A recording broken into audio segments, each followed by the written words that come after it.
Happy Monday, ladies and gentlemen, boys and girls. I'm Julian Virgin. That's David Oblas. This is NFC Now, show number 20. 20 weeks straight. We coming to you every Monday with the good stuff. So welcome to the show. David, how you living, man? Good. I hate to do it. I got to correct you. We took 1 week off. When I said that, I thought about it. I just didn't want to throw you under the bus, brother. You know what I mean? That was the week I was taking care of my Jewish mother with a sprained ankle. Indeed, man. How's she doing? She doing better? Yeah, she's doing fine now. My back's not doing so well from helping her out.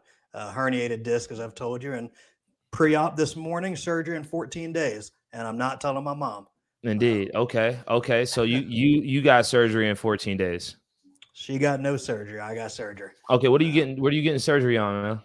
Let the people know. I can't remember the name of it, but it's just shaving down the herniated disc, I guess. So yeah, 14 days from now, it's supposedly a very minor surgery, but just shaving down that herniated disc and hopefully fixing the problem. Indeed. Hopefully you do get to a point where you can sleep comfortably at night. You know what I'm saying? Yeah. Look, the real question that everybody wants to get to, man, is who's your Valentine? I think right now it's just you, unfortunately. It's all good, man. I'll be the best. The closest I got. I'll be the best for you, man. I'll be the best for you. Again, ladies and gentlemen, welcome to NFC Now, show number 20. I'm Julian Virgin. That's Dave Oblas. With no Valentine. Got some good things. What's up? With no Valentine. With no, it's all good. You still the man. You my Valentine. It's all good. Nah, I can't even tell that lie. I can't even tell that lie with two women in my house right now. But yeah, we got a dope show planned for you tonight. We got our guy DJ Wakeson joining us to talk about him owning multiple dojos around the city, as well as him competing at NFC JJ all the time. You know, him being like, what is this, the oldest man battle? It is, to my recollection, it's the oldest man battle, 58 and 52. So we've got 110 years old, and they could both whip our ass. Hey, I've seen some of the older guys go at it, man, and they're always really, really interesting and compelling bouts, man. So we're gonna have him on to talk about what he has going on, talk about his big competition coming up. We got our guy Jamar Whitehead. We've spoken about him on our pod before, about him being more active, and hopefully he's here to announce some type of fight news with us. He'll be on the show. We got our guy Quintavious Marshall. Is it Marshall or Morgan? Quintavious Marshall. Q. Shout out to Q. He'll be competing at NFC JJ coming up at the end of the month, right? Correct. I think this will be his third or fourth. He's done a lot of the jiu-jitsus and does 2 NFC fight cards for us. So yeah, he's definitely been active, and again, he's one of those characters, and so we look forward to talking with him, getting to pick his brain a little bit more, as well as the darling of the NFC, Miss Mariah Samso, should be joining us a little bit later on in the show. But first, we have some things to talk about. This past weekend was UFC 285. I was locked in, tuned in for the pound for pound 1 versus 2. That's up for debate. We look forward to having that pound for pound discussion coming up here shortly. But the fight between Volkanovski and Islam Makhachev, live from Perth, Australia, I thought it was an amazing fight. There's some controversy behind the decision, but I still thought it was just an amazing fight, and I really enjoyed myself going out and sitting there front row at a bar and just watching the fights. Which bar did we go to? Man, so right across the street from us is a Red Pepper Taqueria. And depending on the night, sometimes like if it's raining too hard, I guess they still do the dish. So if it's raining too hard, the dish will go out or it'll be suspect. So sometimes like we'll just stream it at the crib. But, you know, Friday night was one of those nights I was able to just sneak out and just sit at the bar across the street from the house. I normally drink Blue Moon when I'm out there. I sit there and I'm more than likely the loudest guy at the bar every time I go. And you probably talk to every single person in there, right? I talk to everybody, and I'm like, I feel like whenever I go sit at the bar for the fights, like I'm able to just like unleash the beast. Like I'm talking smack. I'm like, you know, Islam, get your ish together. I'm yelling, you know, when Bruce Buffer says it's time, I'm yelling at the top of my lungs. It's time. I'm clapping. People looking like, yo, what's going on? But they know it's lit, you know? So like that those are always my fight night experiences. But yeah, I make good friends with the people next to me. Do you tell the people next to you who you are now, that you're the NFC announcer? Do they know by the end of the night?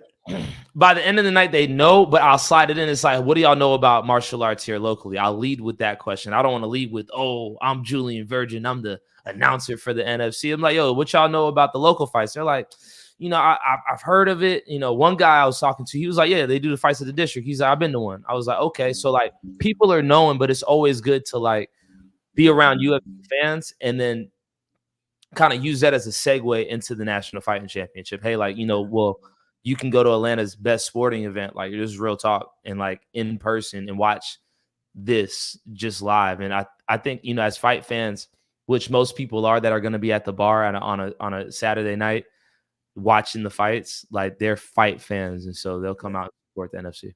How packed was it? Because that wasn't. Some people say it wasn't a very highly promoted fight night, and it wasn't in America. So how packed were they Saturday night? It was packed. Really? Yeah, the bar was packed. There was no open seats. I happened, because I came alone, I happened to just grab like, that seat between two dudes. I was like, now let me slide up in here. But as soon as I got there, it was warm. But then they had like, tables all around. So it was fairly packed. But like where I live, we live in like Toco Hills. So I'm giving away my locations and everything. Here comes the ladies. Yeah. No. So yeah, I live off Toco Hills, like right next to that large Jewish settlement over here on the block. So Larry Green just said Julian needs some cards to pass out when in public, which is Larry. That's what I said earlier. I was going to make him business cards, but he said he's already got his own business cards. So yeah, I just didn't want to double up. Like when I introduce people, I don't want to, especially when I'm in like a public setting and I'm drinking. I don't ever want. I always represent myself. I don't ever want to be, that loud guy. Like, oh, that's from the NFC. Like, nah, I'll lead with, hey man, I'm Julian. Wah. JulianVersion.com. Shout out to NFCfighting.com, but I'll put them on the Julian version while live. And I see Rick and Monaco is watching right now. I just messaged with Ricky about maybe being my electrician coming up soon. So I might give him a shout out if he does a good job. This isn't a shout out. This is just shout out for watching. It's not a shout out for doing a great job yet, but we're going to see what you about. I'm sure he's going to pass the test, man. So Dave, did you watch UFC 285? I did not. I sucked Saturday. It was bad weather. I knew I'd be out Sunday for the UFC. So, yeah, I did not watch it. I watched the replay of it the next day. I saw some highlights of the main event. It looked unbelievable. But to me, it just wasn't a big enough fight card. And it's odd. I say it all the time. Given how much I talk about fights 99.9% of my day, 7 days a week for the last 21 years, unless it's a big fight night, to be honest, I'm not really going to go out for it. I was going to go to damn it, what's the place called? Right in downtown Roswell. The taco place in downtown Roswell. Rockin' Taco. I was going to go to Rockin' Taco Saturday in downtown Roswell because a buddy of mine that owns Takedown Sportswear had, damn it, now I can't remember him. The welterweight champion that fought Diaz. He was in town watching it. Now I'm going to go to Rockin' Taco. Was it Lawler? Robbie Lawler, that's it. Boom. So they had Robbie Lawler as a special guest at Rockin' Taco Saturday night. And I was going to go there to meet him and say hello to my buddy that owns Takedown. And just horrible weather is bad here. So I got lazy like you. Let's be real. There's no place like home, especially when it comes to watching the fight. There's no place like home. It's like at this point, at this time in our life, it's rare when I'm able to get out and go to the bar and go watch the fight. But being that it's literally across the street from where we live, like I just have to get in the car, bust to right, and it's right at the top of the hill. It just makes like a fighting experience. It made it unique, because I used to do that all the time, but like now I don't have an opportunity to do it all the time.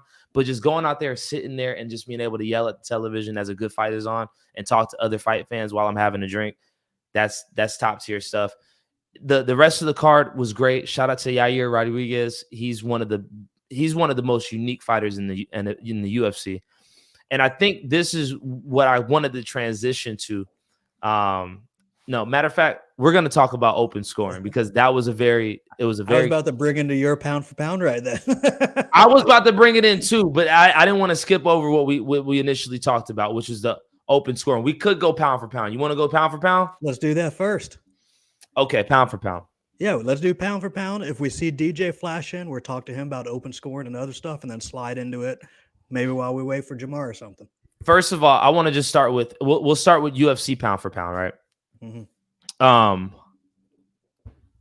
I'm under the impression that Islam Makhachev is not the number 2 pound for pound fighter in the world, strictly off of who he's fought to this point.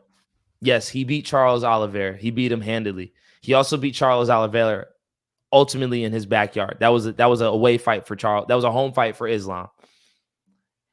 The people he fought before Charles Oliveira, they weren't up to par with the rest of the lightweights in the toughest division in the UFC. You got Dustin Poirier, you got Michael Chandler, you got Fiziev, you got Benny.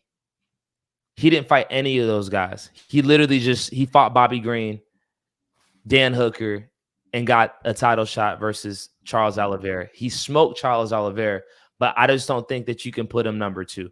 In my personal, that's the same thing I used to say about Khabib all the time. Everyone put Khabib in the top 1 or 2, but Khabib had never fought anyone 99% of his career outside the UFC and inside the UFC, all complete bums until he got to the upper echelon. The difference with Khabib and people, they want to say Khabib and Islam are the same people, and Khabib did a really good job of building up Islam. Like this is a promotion. This is all of a story. Yeah. So Islam is a good story, but Khabib had a different level of dominance.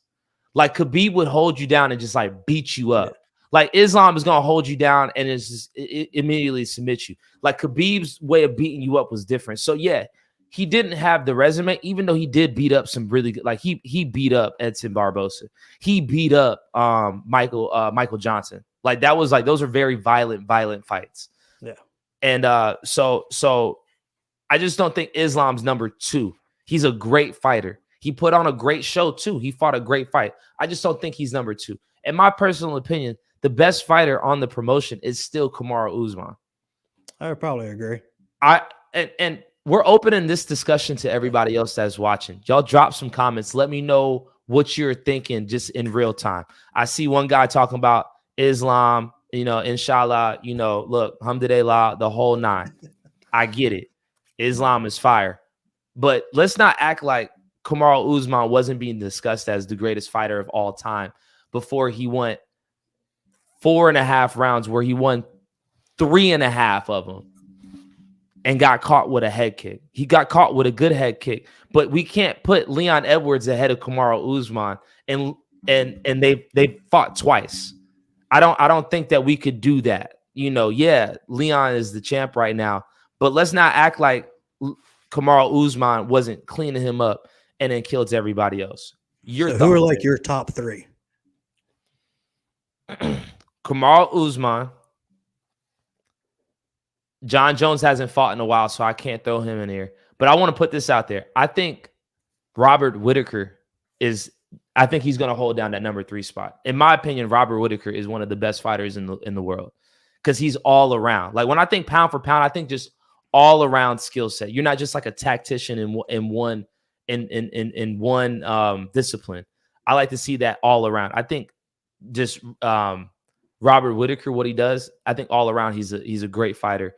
I said Robert Whittaker, Kamaru Usman, and then I'm gonna go with Peter Yan. Just Shevchenko too. Throw Shevchenko in there. But when we talk about men's, Peter Yan is off the chain. I would probably go. I think Amanda Nunes number 1 if we're going pound for pound. Just because it looks like she's got 2 title belts for females there. So I'm calling her number 1, Brandon Moreno number 2, and Sterling number 3. And I think John Jones should be included because he's got a fight coming up and he's coming back. So I would throw John Jones. I would say Amanda Nunes 1, John Jones 2, and that would bump Brandon Moreno down to 3 in my opinion. And I don't think anyone else would ever put a female number 1. But so a couple things. We'll start with the Amanda situation. I would just argue that I think Shevchenko is better. And when I think about pound for pound, I'm not just giving out the pound for pound, the top slots to those who currently hold a belt. Because again, we've seen that everybody has a different trajectory to the belt. Islam had a different trajectory to the belt than Leon Edwards had. Yeah. Leon Edwards had to go through some things in order to get to that belt. Islam, kind of just like he was kind of gifted. I don't want to say gifted. He did what he was supposed to do, but he was pushed to the front of the line. So I just don't like you put Sterling on there. Sterling's great, but Sterling, again, he's just good at one. Like he's just a wrestler. So when I think all around, I still think Peter Yan is the better fighter than Aljamain Sterling. I like Aljamain. He's the rightful champion. But I still think that Peter Yan is the best fighter at 135. I think Shevchenko is the best female fighter. Just tactician, just all the way around. I think she's the best. Who else you said? You said number 3. You said John Jones. I said Amanda Nunes 1, John Jones 2, just because he's coming back. I think because he's got a fight signed and he's back in the UFC, I think you consider him an active fighter. And then Brandon Moreno 3. Those are my 3, which I don't think many people would agree with my 3. No, I'm not mad at that. I absolutely know that. I'm not mad at that. I'm not mad at that. I see somebody is explaining pound for pound because a woman could. What does that mean? I don't know what that means either. I don't know if it means women explain everything. I don't know what that means. Yeah. I don't want to get no trouble over here. No. He also said Bones ain't that good anymore. I agree. Bones might not be that good anymore, but we haven't found out in several years. And I'm going off when he was left. He was that good. So I'm assuming he's going to be just as good coming back.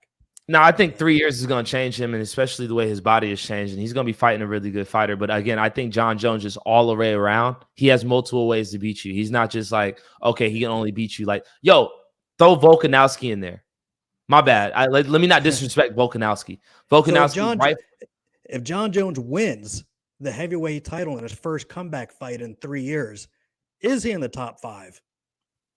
He's in the top 5 pound for pound. Now, again, John Jones really didn't have to go through the other heavyweights.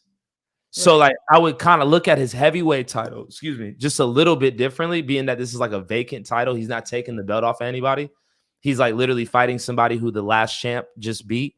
So I'm going to look at his heavyweight title a little differently. Now, if he defends against like a Stipe, if he wins the belt versus Gant and defends against Stipe, there's no doubt. There's no doubt what it is. There's no doubt that he's the heavyweight champ and the all-time number 1 pound for pound. I still believe that. If Francis Ngannou is still with the UFC, and who knows if he'll even resign. Obviously, he's probably not going to. But if he's still in the UFC, is he in that top 5 or not? For me, no. I don't think he's a great fighter. I think he has the equalizer. He has the great equalizer. I just don't think that he's the best fighter. Like one of my favorite fighters too. I can't even put. I want to put him in there, but yeah, Dustin Poirier. He's not top 3, but Dustin Poirier, in my opinion, just all the way around. Yeah, he's gonna get out wrestled by the mega wrestlers. But if you're just he's good everywhere. Like he can do anything, anytime. He's tough. He's gritty. Not Michael Chandler. Dustin Poirier, again, pound for pound to me. Like when I think about like fighters, all around fighters, I'm thinking those guys and girls. And they fight the top. When you get to that level, they're fighting the top. And 155, 145, those are kind of the deepest divisions. So when I mentioned Amanda Nunes and you mentioned Savenko, they don't have that much competition. That's almost like the bad thing as a female. That's the bad thing fighting at 125. And that's even the bad thing Francis Ngannou and the other heavyweights have is they don't often have that many dance partners. So you got to have that other guy multiple times. And that's what Dustin Poirier has. That's what Nate and Nick Diaz had. That's what Conor McGregor had. They always have that top level partner. So they're always the main event or co-main event, and they're always in your head more. Indeed. Now, and you're going to lose some of those fights too. Yeah. Like when you're fighting the best, you're going to lose. And I think that's the beautiful part about the UFC and the NFC is that like, hey, like you're going to lose sometimes and it's okay. Like you could get back. There's a path back. But, sometimes and I see somebody's name in Silva and it's like, come on, man. Like I'm talking about current, like present day. And I don't like that GOAT conversation either, because I do believe that there's errors. Just a couple years ago, everybody was saying Max Holloway was the GOAT to 145. But before Max Holloway was Jose Aldo. And right now it's Volk. And it's just like, nah, there's just errors. There's just people that have errors. And those guys age fast. Jose Aldo aged. Max Holloway, I love him. But he has aged in the last couple of years. I'm not saying he's gone hill. He's just aged a couple. That's what I'm saying. And that's what hard fights do to you. That's what they do. They age you. Again, ladies and gentlemen, welcome to NFC Now show number 20. I'm Julian Virgin. That's David Oblas. Before we get to our guy DJ, let's talk about. I forgot to tell you, DJ has about a 7:45 stop time for him to go teach class. Boom. Say no more. We'll go ahead and just kick it right to DJ right now before we talk about open scoring. Ladies and gentlemen, we would like to welcome the one, the only, and I hope I'm saying his name correctly, DJ Wegson. Legason, yeah, pretty close. Wegeson. Happy Monday, my brother. Welcome to NFC Now. Thank you for joining us. Thanks for having me. This is going to be fun. It's almost past my bedtime, like David says, so I got to go.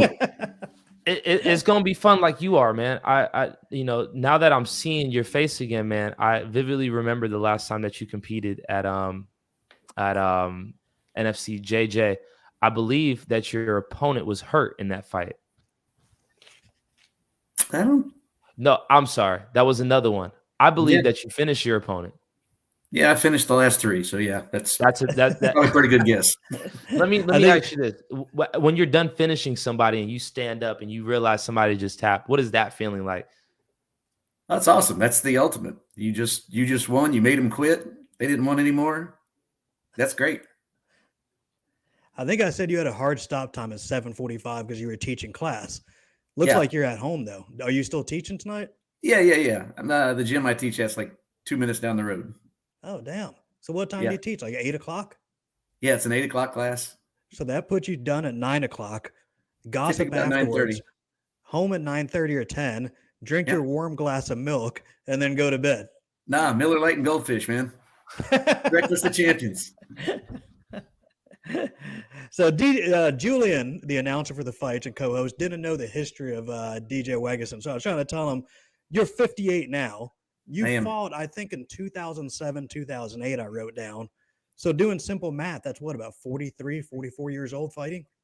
Yeah, I think I took my first fight. It was actually with Ken Coffey. I was 39 when I took my first fight. Then I think I finished up with you. I think I took my last fight when I was 44. Yeah, it looks like you fought 3-1 amateur and 0-1 pro. Is that correct? Yes, that sounds right. Yep. Damn. So you were the oldest back then in MMA. Yes. And I hate to say it, but now you're probably the oldest in jiu-jitsu that competes in the NFC. Actually, Greg, the guy I fought last time, he was 60. Greg. Yep. But he's not active. He hasn't fought since then. You're still going. Well, I think Clay sort of goats me into doing it. So I know my wife's not too happy about it, but I am. I like it. Yeah, at 39, why take your first fight? What was the weight? What was the holdup?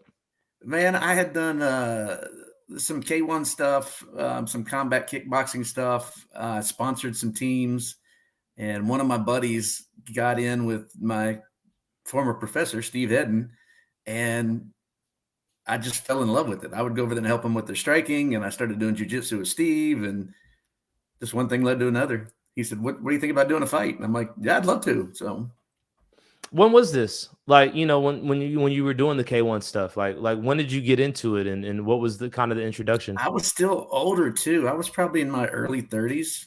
My son was taking karate at a place, and we were hanging out there. I started sponsoring a team, and I started practicing with the team just because it was fun to do. And next thing you know, I was getting drug into fights. Actually, one of my buddies, Dustin, signed me up for a fight with David when I was in Costa Rica. So now, as you've been on this competing journey and fighting and learning martial arts, man, like what's kind of like, what have you learned that you didn't even know that you were even going to get into when you were just sitting there with your son at karate class? Well, this has sort of been a lifestyle for me. I started wrestling when I was like 4 years old. I grew up in Indiana where it's tough wrestling there. My dad was a wrestler, so I've been competing in this stuff my entire life. Took a sort of break when I started my construction company and got my son into it. And when he got into it, I just jumped back in. So sort of been a lifestyle for me. Indeed. Dave? And talk a little bit about owning the team dojos. How many you add during your height of the team dojos, where you're at currently, for people that don't know who you are, and a little bit about your history. Yeah, we started the dojo back in 1999. And at one point, I think I had 9 gyms, mostly American karate. Got into the jiu-jitsu, started teaching jiu-jitsu at some of the schools. Tried to retire 4 or 5 times. Never happens. I keep getting gyms back and opening other ones. I helped my buddy Diego open his gym, Saraiva BJJ, and then I've opened 2 more sort of satellite schools for him. So just can't get away from it. I keep saying I want to retire, but retirement's not for me, I don't think. What makes you more nervous, actually making the walk and competing, or watching some of your pupils and the people that you teach compete? Oh, definitely watching my kids and watching the guys. The Atlanta Open is this weekend, and yeah, that's a full day. And by the time I get done with that day, I'm more exhausted than they are, and they've been out on the mats all day. So yeah. And I chatted with you at the Atlanta Open Saturday. How many guys did you have, or how many guys and girls combined did you have competing there? I think we had 41 or 42 was the final number that we had actually go and compete. Had a couple of them. One of them got sick, and somebody got hurt and didn't show up. So, we did pretty good. Jim's only been around for 3 years, and we're pumping it pretty hard. So it's a lot of fun. For people that don't know the numbers, every head coach I would talk to Saturday, I talked to a lot of coaches. First question I asked them was, how many guys do you have competing today? A, because I'm curious, but B, just curious how busy they'd be running around. And I think your 41 was the highest number of anyone that I spoke to there. Like most had 10, 12, 15, whatever. 41 kind of blew everyone else out of the water from who I spoke to there. Yeah, you're speaking to the wrong people. Well, I didn't talk to Roberto Travern there. I didn't talk to him, and I didn't bump into Juke House. I know they would have been higher at Leo. Yeah, Leo was there. Yeah. Of who I spoke to, you were the highest. Okay, there you go. Like I said, you're speaking to the wrong people. But we had fun. We had a good time, and I definitely ran that circle quite a few times. What are some of the biggest differences between the construction business and owning the dojos? A lot less stress. Really? In what way? Oh, 100%. Yeah. It's a lot less stressful, a lot more fun. Trying to get grown men in construction to do something that you're paying them to do and they don't want to do it is difficult sometimes. But in the dojo and in jiu-jitsu, you sort of force them to do it. Indeed. And they're paying me to do it. So yeah, for sure. For sure. Now, you only have a son. Do you have more kids? Yeah, I actually have a son and a daughter from my first marriage, and I have bonus kids from my second marriage. So I have another son and a daughter. Got one more to get out of the house, and maybe I will retire. Do they all compete? No, my son did. My son was was a really good competitor in karate years ago, and then my daughter never got into it, and then my bonus daughter right now is starting to get into jiu-jitsu. She's starting to train now. She wants to compete. She was a competitive volleyball player. And then my bonus son has no interest in it. So I got 50-50. How about that? DJ Wegeson. Yes. Joining us here on NFC Now ahead of your competition against your match. Who are you facing? Alex Judas on February 24th. How would you describe the state of jiu-jitsu here locally in Georgia? Man, I think it's growing. It's really good. The competition is awesome. I think the best part about David and I have talked about this, the difference between the jiu-jitsu community and the fight community, because I've been in both. The jiu-jitsu community is more like a family. I mean, I like Alex. He's a friend of mine. And we'll go fight. And like Clay said, he's going to try to murder me and I'm going to try to murder him. And at the end of the day, we're going to hug each other and go have a beer. So I think for me, that's much more important at this stage of my life than, puffing my chest out and bumping into everybody at the club and trying to prove I'm a big guy when I'm really not. Now, I know Dave and Clay and Jesse in different capacities have been really working to introduce different types of, I don't want to say games, but rule sets into our NFC JJs. We've been seeing some tag team. We've been seeing the quad play. Yep. Now, what are your thoughts about that? Do you like that? And can we see anything else to be added here in the future? Man, I really do like that. The quartets are always fun. It's like the first one we did when Logan ran through everybody. That just shows you, you don't have to be the biggest, baddest dude in the room to clean house. And it's just exciting. It's exciting to watch how these things play out, how the coaches figure out who's going against who and trying to take out somebody else. The last one, I saw a tag team match in Tennessee right before we did one. I think it was 2 shows ago.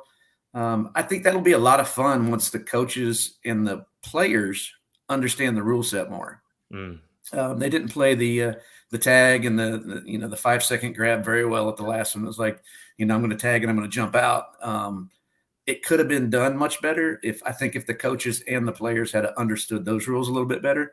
Matter of fact, I don't think we had a submission at all, which was shocking for that, because the ones I watched up in Tennessee, it was like, they would have 3 subs in one match because they were actually playing to the rules. So I love it. I think it's awesome. Okay, perfect. I like that feedback too, and I'm sure David, can you add on to that? Yeah, I will say I've been to Tennessee, and I don't know if we went to the same show, or I went to Arias Fight Night, which used to be why can I name Valor Fight Night with Tim Loy up there. So I saw it up there a couple of times, and that's when we decided to start plugging it in.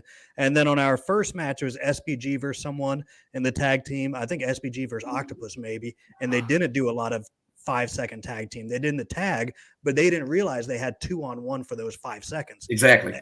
And then I think the next time we did, and I can't remember who we had last time do it, but it seemed like Clay talked to them more, and they did understand you have 2-on-1 for 5 seconds. And last time they seemed to do that more than the first time. So I think, like you said, the more people see it and they realize you get 2-on-1 for 5 seconds, I think we're going to see people use that a little bit more to their advantage. Sure. And I was going to ask you, you've been with the NFC for 18 years or whatever, as a spectator and a fighter. What differences you've seen besides I used to be called Wild Bill's Fight Night back then when you started 15 years ago, but in your head, being on the outside or doing jiu-jitsu, MMA, and coming to a lot of shows, what have you seen develop in your opinion?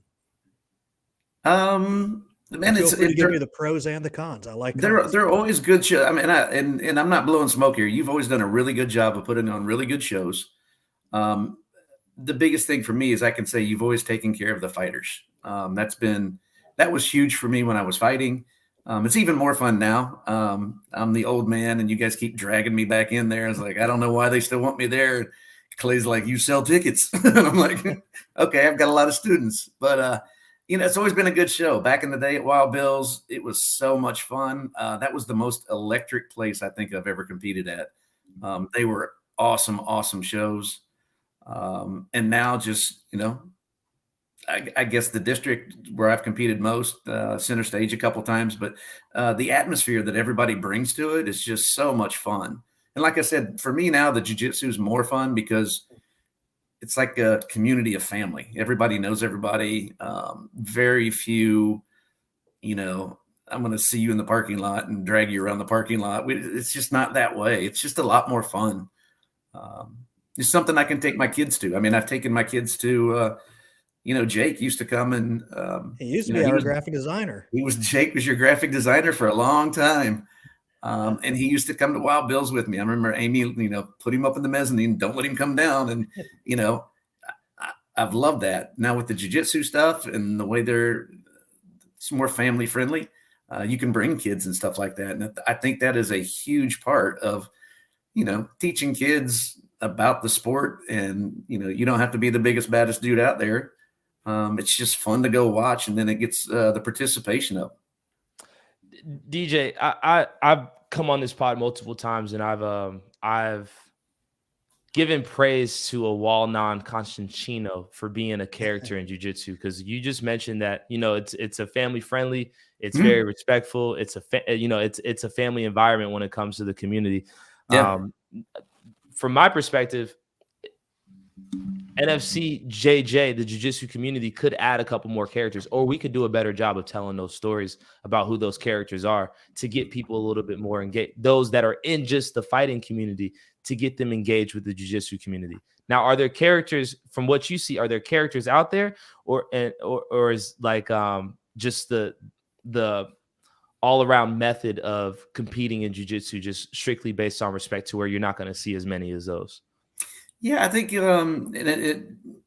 correct me if I'm mishearing what you're meaning by characters. Volman's a very good friend of mine, and probably one of the most lovable guys on the planet, but he can also get very, very fired up. That's that fired up piece that I wish I saw a little bit more from some people in the community. I'm sure it's there, but it's just not like they're like, hey, like it's not in your face as much. It seems a little bit more reserved when it comes to the jiu-jitsu community. I think because the jiu-jitsu community, we're not it's not life or death. It's jujitsu. Nobody's punching you in the face and nobody's, breaking things.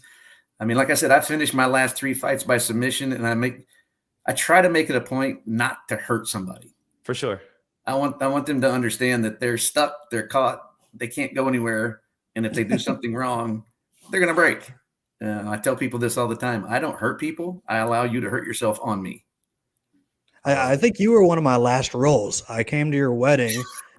That's what you want to call it? What's that? That's what you want to call it? At Diego Saraiva. What are you making fun of the wedding part, or that I was you were one of my that's last right. roles? Okay. No. So I came to your wedding at or party, whatever you want to call that, Diego Saraiva's gym. Yeah. And I think the last people I rolled with, that was my final time ever doing jiu-jitsu. And it was you beat the shit out of me, Diego Saraiva beat the shit out of me, and I think Brian beat the shit out of me. And Fernanda would have, but she wasn't rolling that day. And your wife would have, but I didn't roll with her. So yeah. you three were the last 3 people that ever beat the crap out of me. Well, sorry. He allowed you to break himself on you. That's right. And then since you fought both MMA and jiu-jitsu, and you just called it a fight, and your goal is not to injure people. So there's people that we joke about this all the time. People in jiu-jitsu call it a fight, and they call themselves fighters. You're one of the few people that's now done both many, many times. Do you refer to jiu-jitsu as a fight? Do you tell people to come watch you fight Saturday night, or how do you phrase it? Yeah, typically when I'm telling people that aren't familiar with it, I'll tell them it's a fight. Other people that are in the community and know it turns into a match. It's more of a match than a fight. I tell everybody this is like solving really hard puzzles with really bad outcomes. For sure. It makes 1,000% sense, DJ. We look forward to watching you compete, man. But before we part ways today on NFC Now, we want your final thoughts. What do you want to leave David and I, as well as the NFC community? Man, I think David and Clay, I appreciate you guys bringing me back. Let me keep fighting a young man's game that an old man's playing. This is just a lot of fun. Julian, always love when you start announcing names and get them so wrong that everybody like shakes their head. So before this next one, we're gonna go through the entire thing, and we'll get you some pronunciation stuff. But man, it's great. I love doing this stuff. I appreciate you guys having me on and letting me chat a little bit with you. I'm not the most interesting guy in the world, but I sure like having fun with it. My last question was, how much longer are you going to compete at? You're 58 right now. Like, what is the end of the road in your opinion, or more importantly, in your wife's opinion? How long do you see yourself actively competing on Saturday nights? Well, if it was my wife's opinion, I would have quit 3 years ago. Like I said, Clay told her this time that the one that got us signed on the dotted line was, he said, it's either you or her. And I showed her the text message, and she says, well, I'm not doing that. And I said, well, that's a thumbs up for me then, right? But I had somebody ask me the other day, how long are you going to do this? I said, I'll probably think about retiring when I'm 70. So I got another 12 years in me. Keep going, man. I'm sure that's keeping you young, not only just in the physical, but also in the mental, man. So we appreciate you for joining us. Can't wait to watch you February 24th. Y'all make sure you get your tickets at nfcfighting.com. I hope it's February 25th, because that's the day I'm planning on being there. I apologize. I'm screwing up just like I screw up these names from time to time, but I know you're going to get me together. David's going to get me right on this date. You're going to get me right on the names. And we appreciate you for joining us, DJ. All right. Y'all have a great night. Hold it down, night.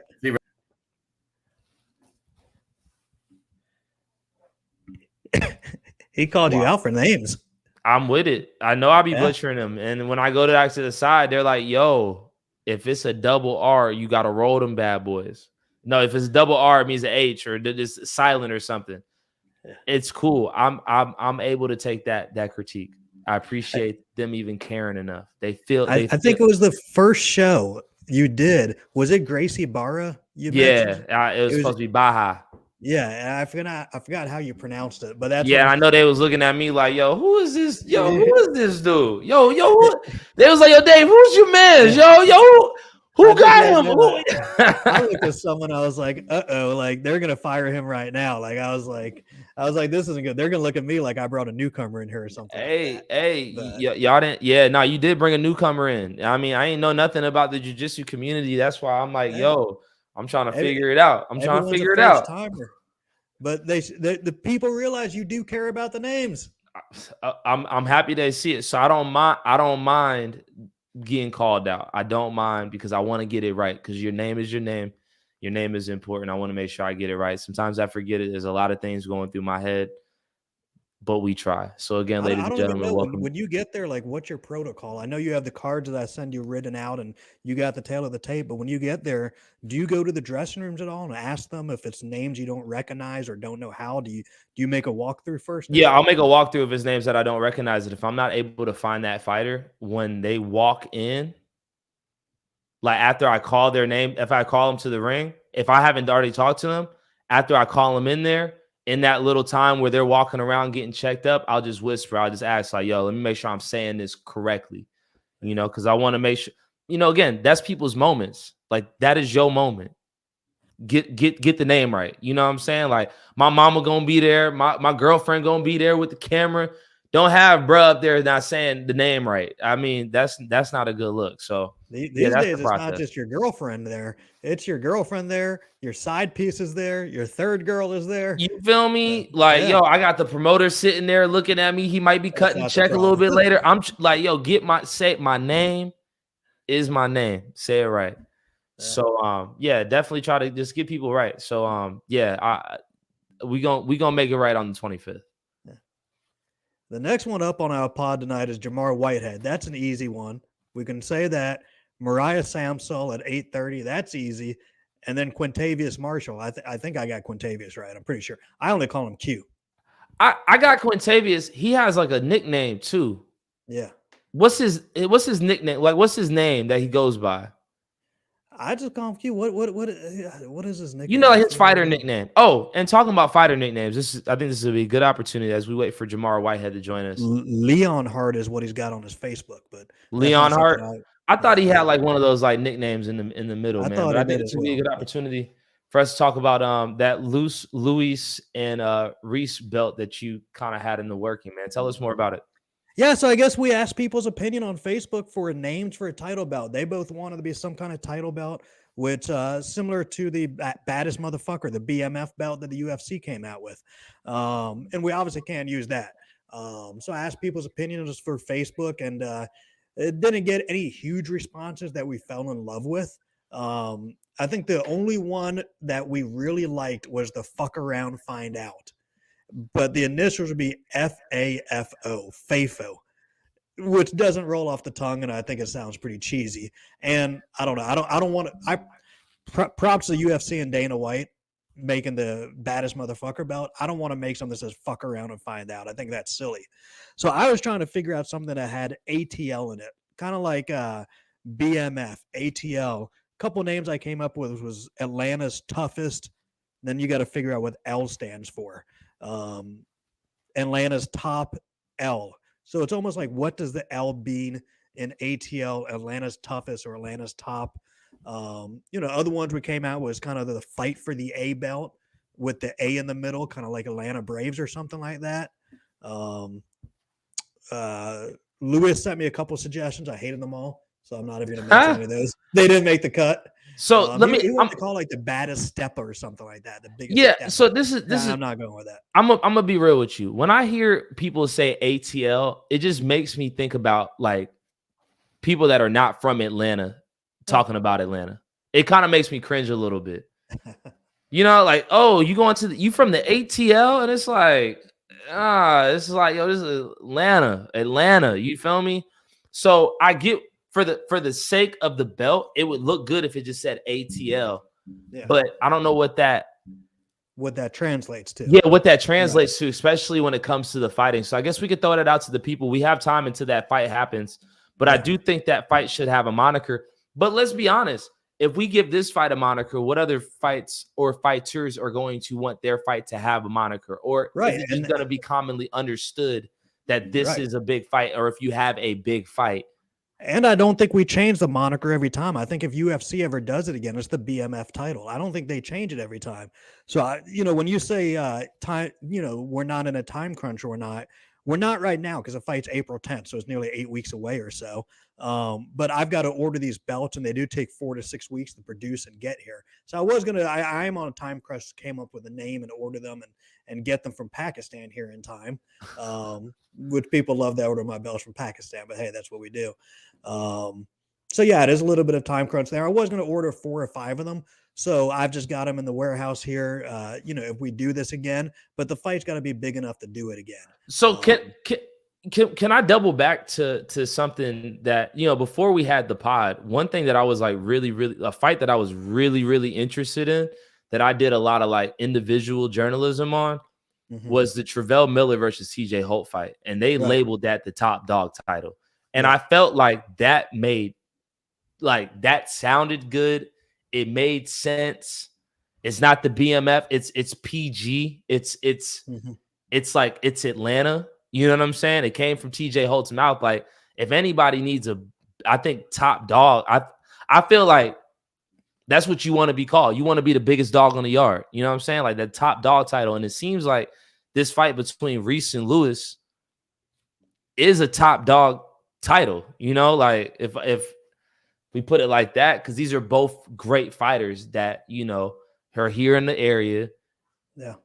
There's competitive heat, that's just like that Travell and TJ fight. And I do have to say this, that moment in that picture that they took where they were dapping up at the banquet, it was a beautiful photo. Like, that's what the NFC is about right there.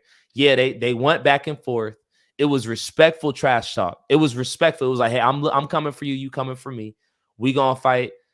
The fight happened. The fight outside the fight happened. But now they're like, hey, I want to they respectfully keep calling each other back out. And like, that's the top dog title. And I'm with that. I'm with that moniker. Shout out to my man TJ Holt for that. So the other one we had, and the last suggestion we had, was the LFG title. Let's fucking go. Yeah. Nah, that don't hit. That's just, it sound like Tom Brady. You know what I'm saying? Like, let's fucking go. I don't know. It's kind of I don't know. We still thinking about it. This will give everybody else a good opportunity to chime in online. Yeah. And we can ask the Rockstar his opinion. We'll go ahead and ask the Rockstar his opinion. Ladies and gentlemen, with that being said, we would like to welcome you to NFC Now, show number 20. I'm Julian Virgin. That's David Oblas. And right now we have Jamar, the Rockstar Whitehead. What's up, brother? What's up, bro? How you feeling? Like a king, man. How is you? Bro, you see me with 2 belts on me right now. You know I'm a king. How long ago were those? Where were both of those belts maintained? And what fights were those? If I'm being honest, the one right here, this was one when I won the Muay Thai championship. This is because I'm the baddest motherfucker in the NFC, hands down. So you the BMF or the top dog? I'm the GOAT of the NFC, bro. That's as simple as it gets. They don't make them like me no more. I think I've established that many times. I mean, you barely have hair on your balls. You're not even that old. They don't make them like you anymore. You're like 22 years old. How old are you? Quality over quantity, Oblas. You haven't even had that many quality years yet. You're still 23. You're a baby. My quality years have been in the NFC. I'm literally on some real stuff, right? I was looking at earlier. You have had, without a doubt in my mind, that I'm the most popular fighter in the NFC. You have had 9 fights, amateur and pro combined, and I think 8 of those have been in the UFC. And the only fight, NFC. And the only fight not in the NFC was the one I helped you get, I think, in Tennessee or something like that, where you fought in front of Dana White. Yes, sir. Did you catch us talking about the nicknames for the belt? I did. Did you like any of them? Any suggestions you have of the Rockstar that you'd want to fight an in-town guy, the most heated fight, nickname for the belt you'd come up with? I like the FFA. I like FFA, honestly. Fight for Atlanta. I think you should just call it that. I mean, because if you're talking about, and I love Lewis, I love Reese, both of them, they're both very good people, very good friends of mine. But if we're talking about the bad, like I said, if we're talking about the baddest motherfucker in the NFC, it's definitely me by far. And like I said, I love both of them. That's no shade. That's not any hate towards them. But if you mention my name to this day at an NFC event, it's gonna ring bells. They're gonna be like, "Oh, when's Rockstar fighting again? You know, when's the Rockstar era gonna continue? When's the next Hollywood beatdown?" There's a reason for that. So FFA makes sense. Fight for Atlanta. You guys fight for Atlanta while I carry the organization. Indeed. Ladies and gentlemen, Jamar Rockstar Whitehead joining us here on NFC Now, show number 20. Jamar, now you said you're the go to the NFC. In order for us to fully grasp that concept, let's talk about your time in the NFC. When did that begin? I had my first fight at 15-16, December 2015. So I think I was 16 maybe, which started my GOAT career in the NFC because Oblast knows I was the youngest fighter to fight for the NFC at the time, especially. You know, me and my opponent, Riley Johnson, shout out to him. We were the first kids to fight on an NFC card, and we put on quite a show. You know, from there, I mean, after that, once again, Oblast, I know you can agree. After that, he put on a few more kid shows or kid fights because of what we started. You know, there was times where I would drop Riley, and he'd get back up. Tough kid, super tough kid. He'd get back up, and the crowd would go crazy. And then I'd drop him again, and the crowd would go crazy. And then I'd drop him again, and the crowd would go even crazier. At the end of the day, I think I started all this, you know? There's a reason I'm still here. There's a reason I'm still relevant. There's a reason a lot of these guys that I fought aren't here anymore. You know, they don't fight anymore. I either retire or I inspire. The guys that I fought, they have successful careers or they don't fight anymore after I fight them. You know, that's what makes me the go to the NFC. That's what makes me the best. I like that energy, man. The you know, people would love to see the GOAT compete again, man. It's been a while. When was your last competition? May 2021. May 2021. It's now February 2023, man. What has stopped you from competing? Man, I wish my coaches were here with me so they could agree with me. Diego Lima, shout out to him. He's been a great coach of mine. Will Brooks has been a great coach of mine. My training partners at ATT Team Lima, great training partners, best I've ever had, honestly, in my life. They would definitely all agree with me when I say this. Like, there's a lot of guys that don't want to fight me. It's kind of like, oh, hey, we got to fight for you, Jamar. Okay, let's do it. What's the deal? Like, what's the whatever? All right, send me the info, coach. Send me the info. 2 days later, it didn't happen. It fell through. Okay, it's all good. 2 weeks later, same thing happens. We got to fight for you. Okay, I'm ready to go. I've been training this whole time. I'm ready to go. It fell through. You know? And also, when I say that too, I'm not an idiot when it comes to this. I'm 1-0 as a pro. I'm 23 years old. I'm still young. I'm very young.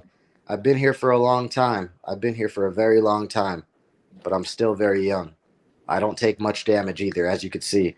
I mean, look at me, you know? I don't take much damage. But like I said, I'm not an idiot when it comes to this. My coaches aren't dumb either. So they're not going to throw me in there against a guy that's 6-0, you know? I'm 1-0. Doesn't make any sense. But we've had matchups that make sense. They don't want to fight me. I don't necessarily blame them.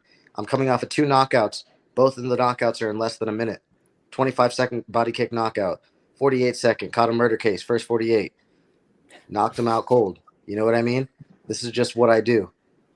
Can't blame them. When you look this good and you fight even better, it is what it is. So are you actively looking for a fight right now? Actively. And what is the criteria? You said, you know, it has to be the right fight, but then you're saying other people are scared to fight you. So I'm assuming that they're also thinking it has to be the right fight. So in order for you to step into the NFC cage or any other promotion, what would make somebody the quote unquote right fight? Julian, I'll say it again. I'm not fighting somebody that's 6-0. It doesn't make any sense if I'm 1-0.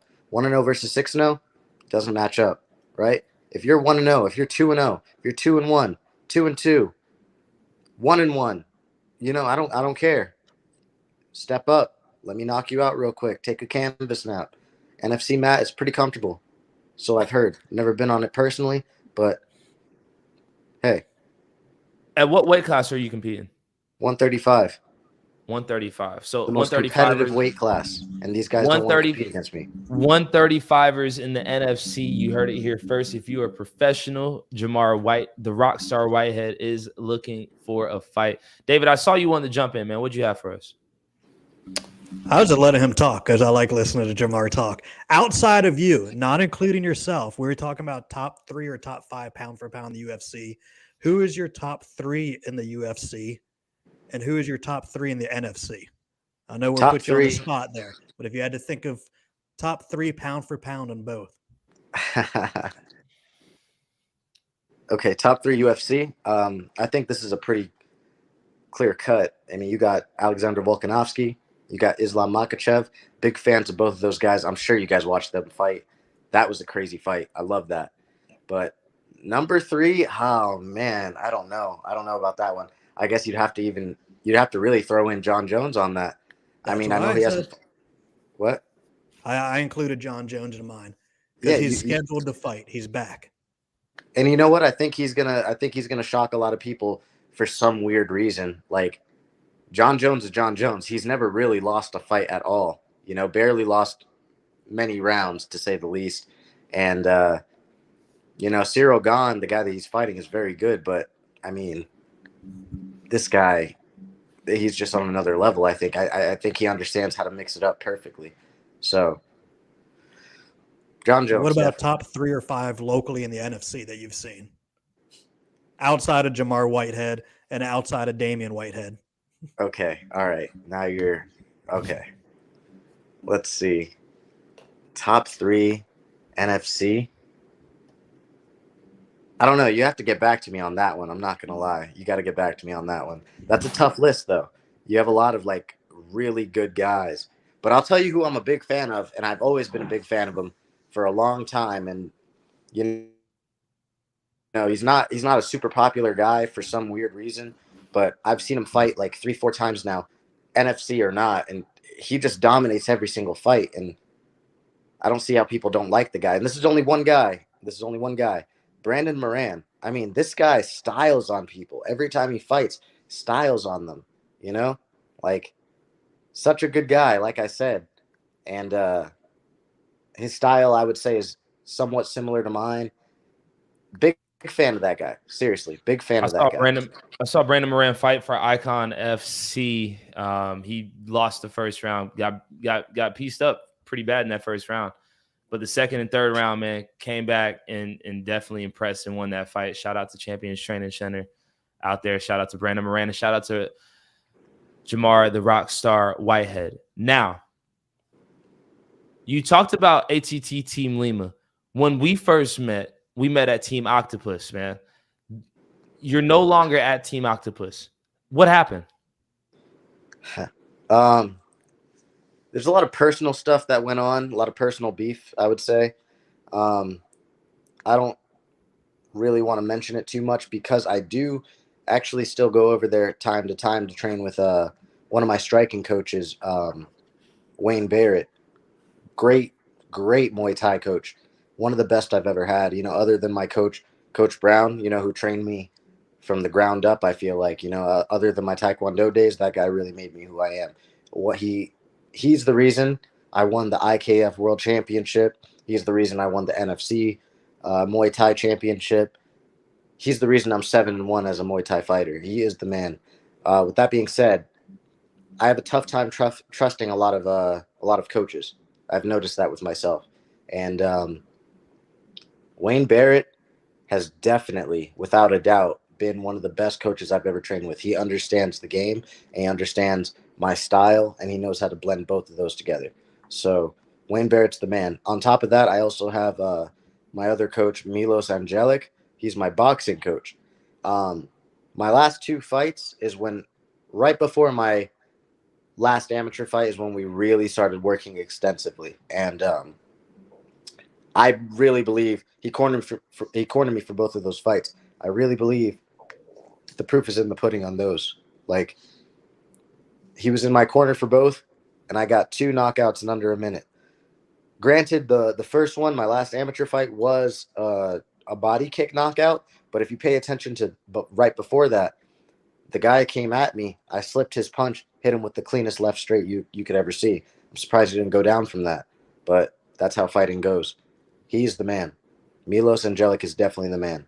So, indeed. Now you're at ATT Team Lima in Gwinnett. We had another guest on a couple months ago. Shamel Badman Finley is somebody that you have history with. He's now training at ATT Team Lima. He talked about, making that transition and kind of like now y'all are rubbing shoulders in the training room. How has that experience been for you? Once again, I don't want to mention any bad blood, but we're teammates, to say the least, and I think that's where it lies. That's where it's going to stay. We don't work much together. That's fine by me. He's not going to make or break me in the training room, So we'll just leave it at that. But he does train at ATT. I do see his success, and I respect it. Yeah, we can leave it at that. Indeed. Again, ladies and gentlemen, Jamar, the rock star Whitehead, joining us. David, you're chuckling. Why? Man, I guess because I'm used to pissing people off, and you're doing it. Like you're the better reporter. I like to just talk shit with people left and right, and we didn't rehearse this. He's actually hitting you with the hard ones. I just wanted you to call out Dave Vickey and say he's a piece of crap, and that's why you left Octopus. That's what I was hoping for. Well, everyone knows I'm kidding. Guy. He's one of my best friends. Dave's a weird guy. He's a weird guy. He's a good guy. You guys would probably have double the members if it wasn't for him. Yeah, probably. And you know what? As much as I'm saying about him, I will say Dave. A lot of people don't know this. Dave was my first coach. Dave is the one that got me my first fight. I'm Oblas. He is the one that pushed me to get you on the card. He was the motive. He launched the rock star. What a major loss for him. But I will say this, though. I won't forget the day he was teaching a kickboxing class. I don't know what time it was, but Dave is a very prompt guy, Mr. Virgin. And if he's teaching at 5:30, he's there at 5:30. Let's just say that was the time of the class. It was 5:30 on the dot. Oblas was leaving.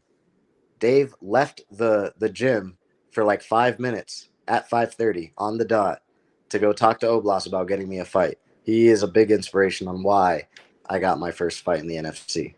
So that's real. Got to give respect for him. To tell you how big he is in a time, we'd go run Chastain Park 10 miles every Sunday. We did it for 4 years every Sunday, and we'd say 11 a.m. every Sunday. It was myself, Dave Vitkey, and lots of times Zoshi would go run with us as well. Right. We would be there at 11. Me and Vitkey are on time or early. Zoshi is late to everything. She has always been late to everything. She knows it.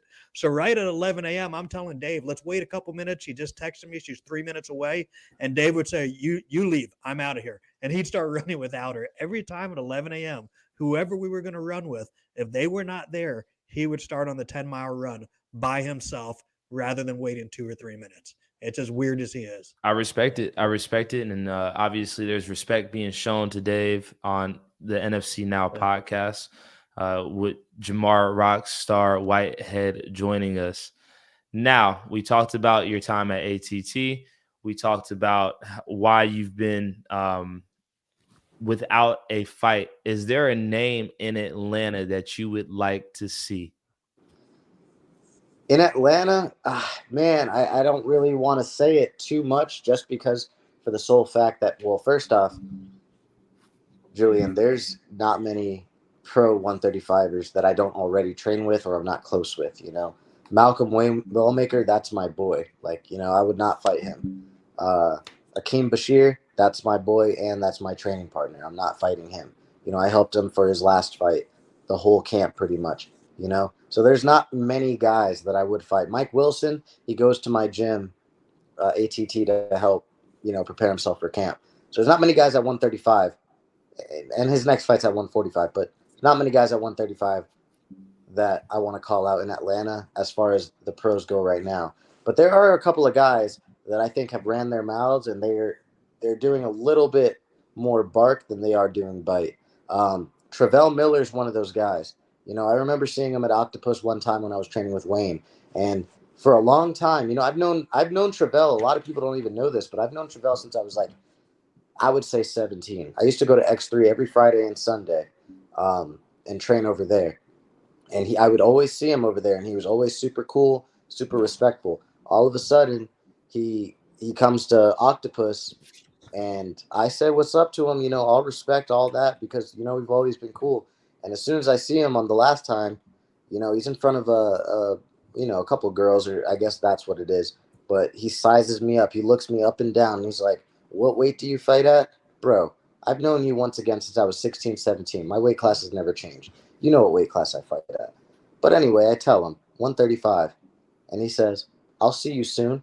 See me soon, bro. It's the next year now. It's 6 months, 8 months later. What's up? I will knock you out, bro. You're not that good. You actually kind of suck." Anyway, moving on.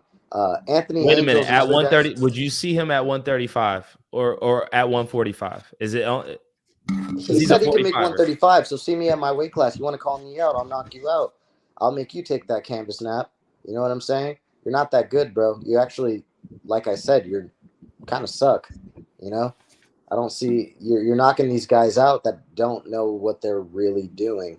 So I guess that gives you the confidence. Guess what? I'm a different breed. I'm a different animal. You step in the cage with me, I'm going to knock you out. If I don't knock you out at 135, yes.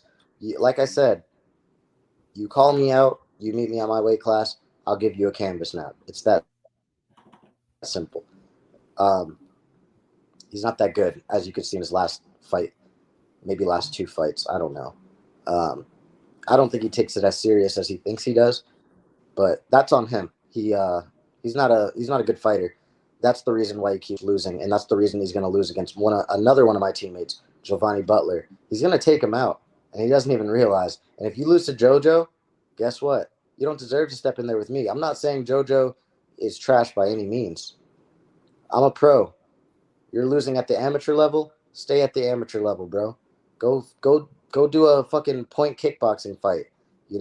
Get your confidence back up. Then you can come see me maybe in like 2-3 years. Oh wait, it might be too late. I might already be in the next level.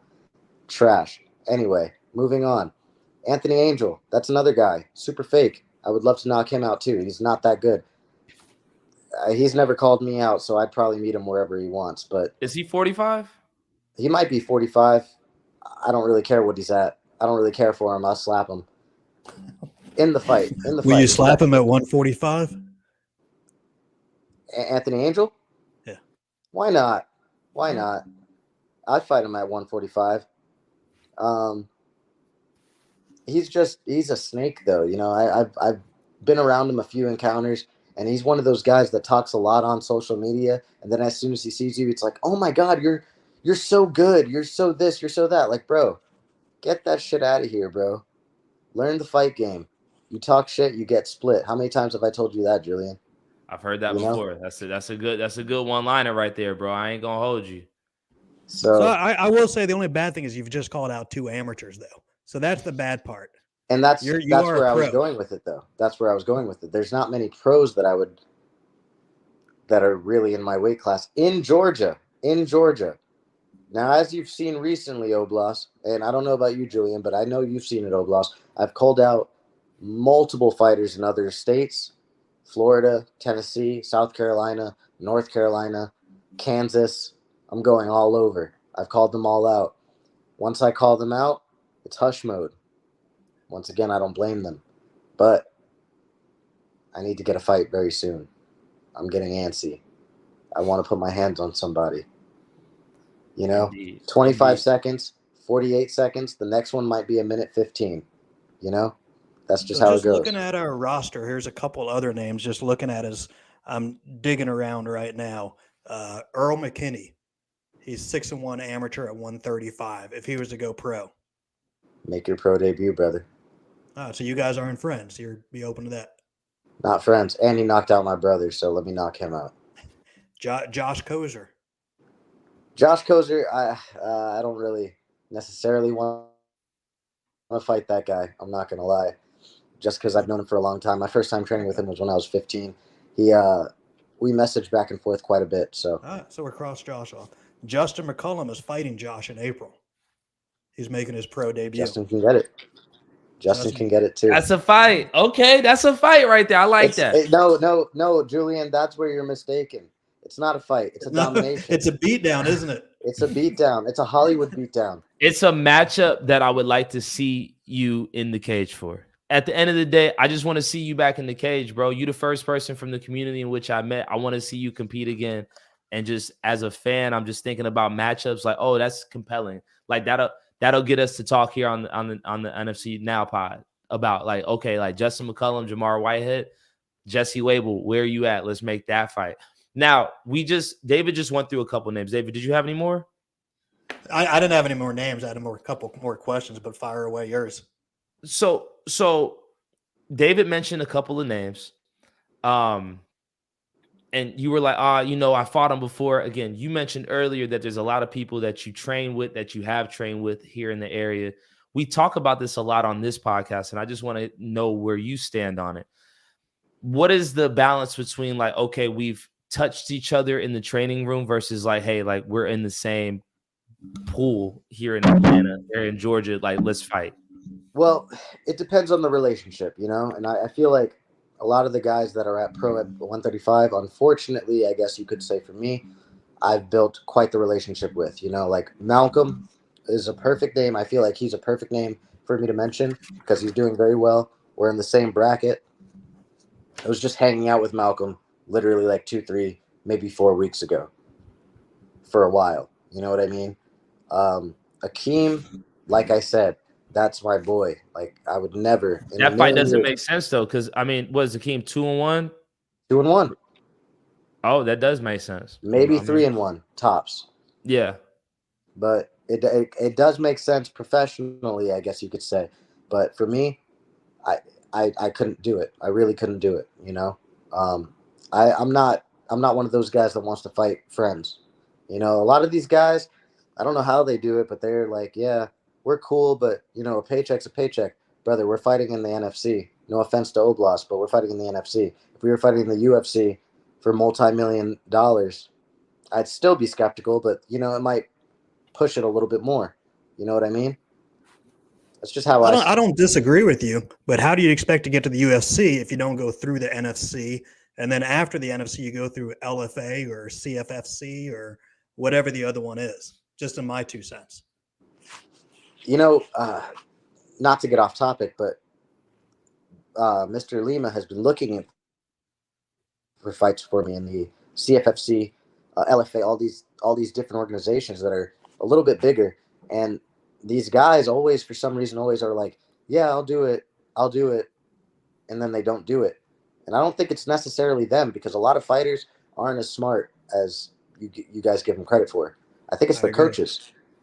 A lot of fighters are dumb. Not me. I'm a little different. But a lot of these fighters are dumb, So I think when it comes to that, like a lot of these coaches are like, okay, yeah, we're good for it. 1-0.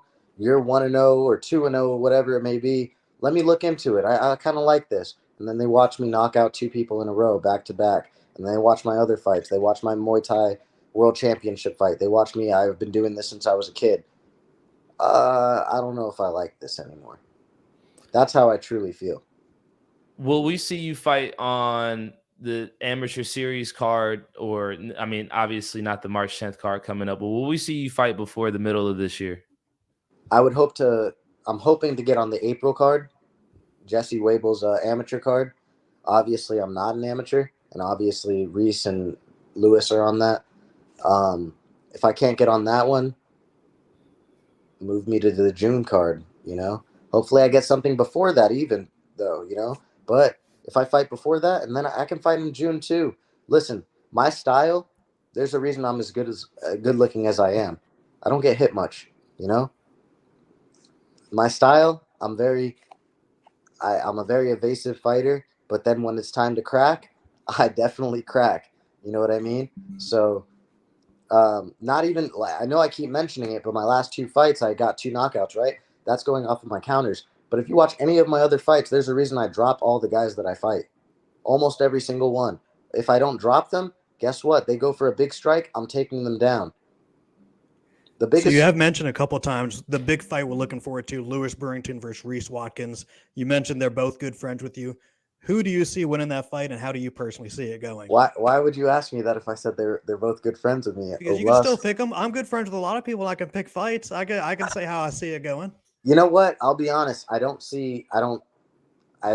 really know how it's going to go, because you have two different matchups. You have two different styles in that. You have Lewis, who's a lengthy boxer, and then you have Reese, who's just like a shorter, stocky Muay Thai fighter that will just crack you. You see what I'm saying? So it's really hard to say in that. You know, I think it comes down to outside of the skill. I think if Reese can stay calm, he might do a little bit better. I think if Lewis can get in his head, he can do a lot better. That's just how it's going to go. You know, it's all about, I really think it's all about the emotions in that fight. So I think your answer is lame. That's my opinion on it. I'm friends with both. I think Reese Watkins wins the fight. That's what I think personally, and I'm friends with both of them. I think your answer is lame. Second one I had for you that we talked about last week, and you watched the UFC, open scoring. I hit that in the NFC community the other day. You've now had a lot of fights as an amateur going back to when you were 12 years old or whatever. Open scoring, and I see Q in the portal, so we can't talk about it too long. If you knew the score of the fight, and again, we know you've ended your last two fights in the first round, so the score makes no difference. But in the fight, if you knew the score after each round, how would that differentiate things for you as a fighter? But would you rather the score be announced between rounds, or do you like the current status where you don't know till the end of the fight? I would prefer it the way it is right now. The reason being is that for me, every single time I have a fight, if I go into the next round, any coach I've had, they'll tell you this. I always say, did I win that round? I can dominate you the whole round. I can drop you 3 times. At the end of the day, I'm sitting down on that stool. I'm going to say, did I win that round? You know what I mean? And I think that's a good thing, you know? I really do think that's a good thing, because let's say, oh, they announce it. Let's say I'm fighting Anthony Angel's little bitch ass. I'm fighting him. I drop him like 2-3 times in a round. All of a sudden, you guys are announcing Jamar Whitehead, 10-8 first round. Now I'm like, all right, I got this. Like, you guys don't have to give me too much advice. It's 10-8 on the first round. It's going to be a 10-8 in the next round, you know? And when it comes to Anthony Angel in particular, obviously, it would definitely be 10-8 every single round until I finish him. But we're talking about like just some random guy, you know? You never know what somebody's capable of. And I think keeping you on the edge of your keeping you on your toes, I think that's very important. So I like the system that we have now. I'm not big on the open scoring, if I'm being honest. That's real. That's real. Again, ladies and gentlemen, Rockstar Whitehead joining us here on NFC Now. Before we part ways, man, what do you want to leave David and I, as well as the entire NFC community? Oblas, I've been saying this for a long time, and I think you can agree with this. Anytime I fight, I'm the biggest draw of the fight card, okay? I am your Connor, you are my Dana. Let's keep it going, okay? It's that simple. There's a reason I got 2 belts on my shoulder right now, you know? This didn't come just from me. I didn't buy the belts from Pakistan, you know? These were earned, not given. So I think I need to fight soon. Let these guys know who I am again.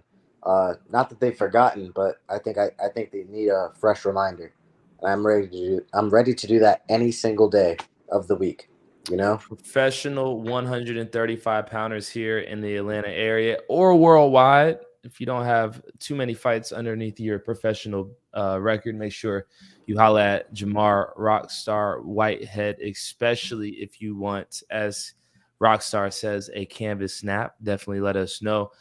Jamar, we appreciate you joining us here on NFC Now today, brother. Peace out. Yes, sir. You guys take it easy. Hey, Hollywood Beatdown coming soon, all right? Indeed. All right, guys. Take it easy.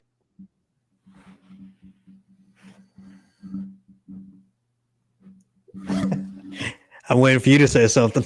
No, I was just waiting for the line to clear. This all on you. I was doing most of the talking during the interview. What's up? He couldn't pick a winner in Reese versus Lewis. We're gonna have to do a series on that where we go to gyms and have people pick winners to start pumping that as we get closer. See, I don't think people want to get on camera and say it either. Especially after last week, the way Lewis was on the pod, I went back and rewatched that. Lewis was like, "Yo, stay out of our business. If I train with you, don't say nothing, because Rockstar is gonna have to run up on Lewis again, and he's gonna be looking like, bro, you picked against me." And I think a lot of people are afraid of whatever comes with that. Shout out to you for just standing on yours as the promoter too. Oh, you bold for that. Everyone can have an opinion. 1,000%. 1,000%. I think the way that Jamar broke that down though, I think that was pretty good. If Reese can keep his cool, I think it's gonna bode well for him. If Lewis can get in Reese's head, I think that's gonna bode well for him. So hey, interested to see the fight. What'd you think about Jamar? I thought it was good. I thought we got what we expected out of him. He's got his catch lines. He's good. He's quick. He's definitely He's stays in character. Talker. Didn't break character. I was trying to ask a couple questions to get him break character. He didn't. I just hope to see him compete, man. I hope to see him compete. I feel like there have been those who've said that he's been ducking fights, and so I wanted to ask him about why he hasn't gotten a fight in the last 2 years. And he was like, look, he looking for the right matchup. But when I hear that, I can't be mad at somebody else looking for the right matchup or turning that down. You know what I'm saying? Yeah. So it's like it always takes two to tango. It takes two to tango. To say yes. And I meant to ask him if he would be a backup on the Jesse Wable Amateur Series for Josh Marer versus Justin McCollum. Not if Justin pulls out, but potentially if Josh Kozier pulls out with injury or misses weight or whatever that be, would he step in on short notice to fight Justin McCollum there? So I'll hit him on the DM later. Maybe he's still watching. I just have an eerie feeling that Jamar's like, I'm not going to be the backup. I ain't nobody's backup. By being the backup, you become the fighter. You got to be the backup plan to become the A plan. If you're in shape and you're training, you're on weight, why not say, yeah, if you can't. And he hasn't fought in 2 years, so he might have to do that. I mean, And I got to give you this. I like that Jamar versus Justin fight. I think that makes sense. I think there's a lot of fights that are good. I think him versus Travell would be hyped. It would be fun. It would get people excited. I'm surprised about that there. I think that has to happen at 145, though. Yeah. Anthony Angel hasn't been around in a while. I think it's a good matchup. Earl McKinney is a great matchup, and Justin's a good matchup. So, we got 3 or 4 good matchups there. Because Earl's going pro, right? And Rockstar did just message me and said yes, without a doubt. I'm imagining he's saying yes to being a backup on April 21st at Tannery if Josh Marer gets injured or whatnot. What about Rockstar versus Tamiko Hall, who just fought Earl? It's funny. I was going to look at him earlier. He did lose, but I was going to mention him. He did say he wanted to go pro. I did talk to Jesse about that. He wants to go pro. He's actively – there's fights to be made for Jamar Whitehead, man. People that don't have a lot of fights on the record. Now, I will say this, and this is for everybody in the community. And I'm going to preface what I'm saying by saying, hey, I'm not a fighter, so I really can't – like my opinion is just mine. Take it with a grain of salt. I do believe that some of these guys become buddy and friends with the other fighters because they know what happened in training and they don't want none of that smoke. There's a lot of people that are friends in this NFC community, people that live all around the state. And when they really go, oh, it's like, oh, what's up, little bro? This big bro, this little bro, this blah, blah, blah, blah, blah. I'm like, it wouldn't be like that if this was the UFC. Like, and it probably sucks if you're the better fighter. Now you got the other guy that's your weight class, amateur, pro, acting like you and I are best friends. And but really and truly, I'm better than you. In my time being around the NFC, I see a lot of people like, oh, that's big bro, that's little bro. Like, oh yeah, like that's why I kind of like what Lewis did. Like, yeah, I can understand how like it ruffled some feathers, but I also understand he was like, yo, like, yeah, we trained together, but like, nah, I'll stay away, whatever. Like, let's fight, because he was called out before. And it's like, yo, again, my stance is my stance. Yeah. So I'm looking for Torres Finney. We're trying to get Torres Finney a fight March 10th and 185. And I was looking through all the names. one name I threw out to him, and this is not Torres's fault. They're actually decently good friends. I think someone else tagged it online was Doug Usher. Doug Usher is 185. Doug Usher's looking for a fight, but it didn't work out because they are boys. I don't know how tight they are. I don't know how many times they've trained And Torres together. live in Macon. Well, he's actually in North Georgia. He trains in like what's that town called? Right under Chattanooga. Can't remember that. My bad. I didn't mean to misspeak on where he lives, but come on, he grew up in Macon. Again, when we talk about friends, they like, probably only trained a handful of times. If I train with you 2 times, are we friends? Right. Just like, can we define friends? Right. Because I follow you on Facebook, and you and I have talked on Facebook. We're not buddy. We're not. Like, yo, we're martial artists. Like, yo, like, we want to see some of these fights, y'all. Come on with this. Oh, we buddy, but yo, there's a man. I've seen it. Everybody buddy, little brother, like the only person I feel like that can really speak that is Malcolm Wellmaker and Walt McCourt, because they fought each other. Yeah. They fought, and I forgot that they fought, but I see them like, yo, that that they can be buddy now because they fought. You know what I'm saying? And usually after you fight, you do become buddy. You do become training partners. It's respect. Right. But like before they actually fight. Right. And I didn't fight. I'm not using the word fight of what I did. I went in jiu-jitsu against Germonte, a guy I had hired multiple times to help set up the venue, help it set up the cage, do this and that. I still think he quit on me after round 1. I think he slowed down from 100% to about 70 when he noticed I was old and out of shape and he would have murdered me. But he was a guy I knew very well, but I knew it would be a compelling matchup. People would talk about it. I didn't care how well we knew each other. He accepted it. I think it makes more fun. It just makes more like, but again, there's egos involved in this. It's like, yo, I beat you in a fight. This is like, yo, the NFC is like a big ass high school. Yeah. But don't nobody want to go behind the shed to go fight because, we got first period together. So Sean Corning said, "Get him, Julian." I'm just like, I'm on this podcast every week talking about, bro, just because you had, as you say, had a slice of pizza together means we can't fight. Dang, like there's fights out here to be had, man. I just want to see the fights being made, and it could be respectful. Like, y'all can go back to training. There's a guy, Jared Gooden. He was just did it. I called it the fight of the decade. Jared Gooden versus Doug Usher. 2 guys that have trained together, been friends or been friendly with each other, put it aside for one night to fight each other, make more money. It was a hell of a fight. Jared ended up winning the fight, winning the title. So yeah. And that buildup wasn't even disrespect. It wasn't even like a disrespectful. It was like I thought we was boys. But Jared was like, yo, boys like that. Like, yo, let's fight. Let's get this money, man. Like, let's make this shit happen. People get more excited to see Jared Gooden fight Doug Usher than to see Jared Gooden to fight Billy Joe from Kentucky. It's a more compelling fight that gets everyone interested. Shout out to Jared Gooden for making that fight.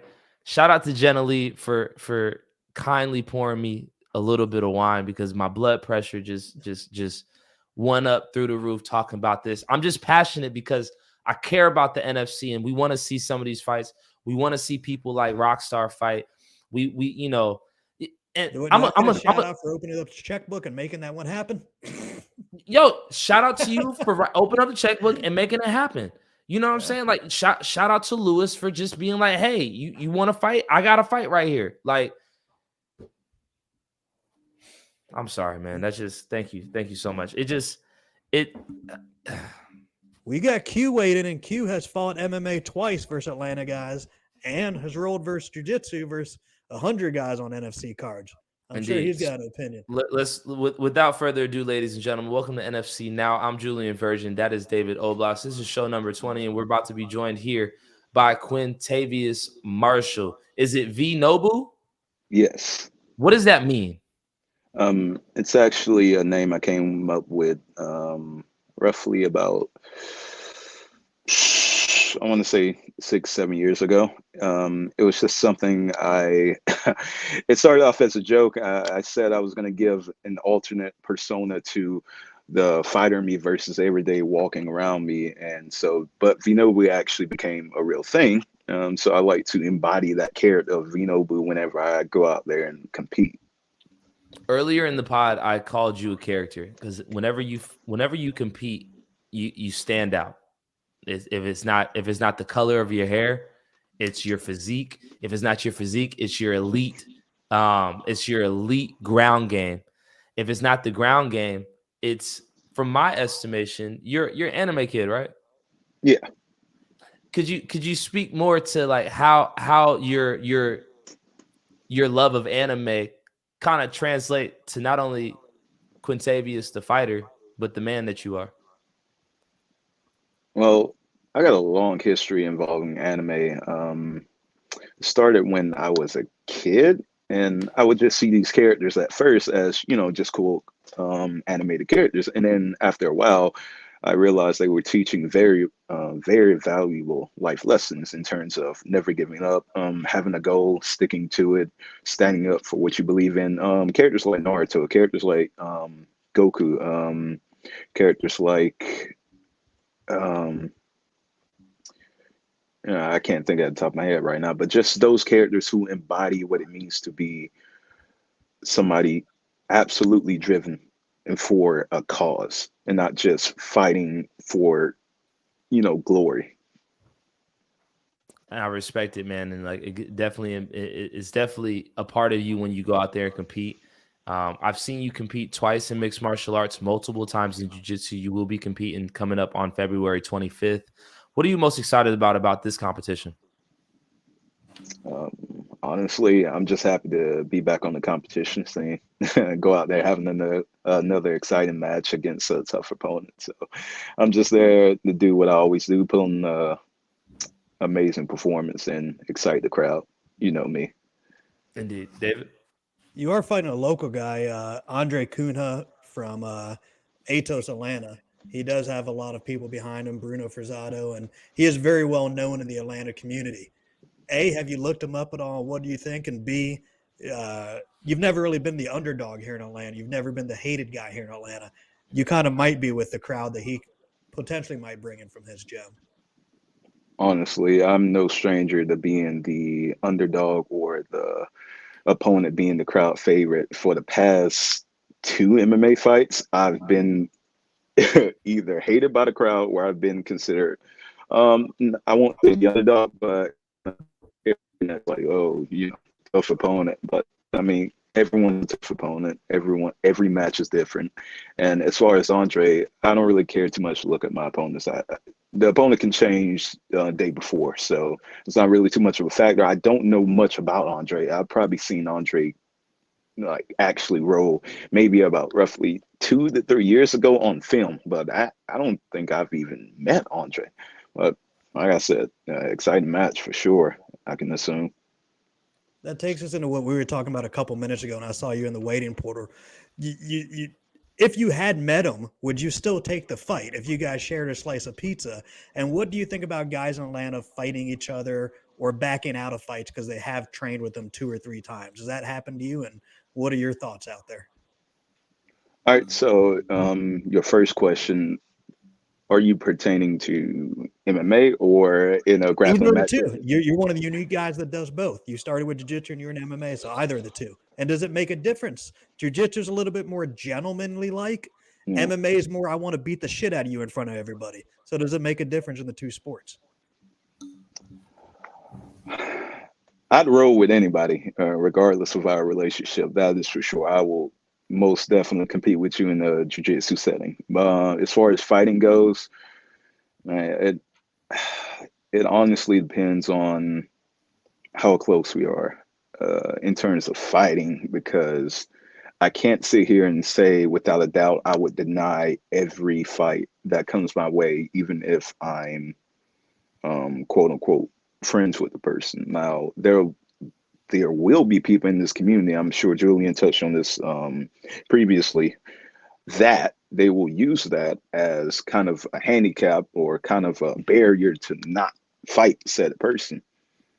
I kind of like what I forget which one you said earlier, but you said, oh yeah, it was Julian who said it's kind of like NFC is kind of like a high school where nobody wants to go behind the shed and fight. And I do get both sides of the spectrum here in terms of having that relationship and not being able to cross that barrier between friend or foe, because fighting is a very brutal thing. You know, it can change lives in the blink of an eye, whether it be paralysis or just significant brain damage.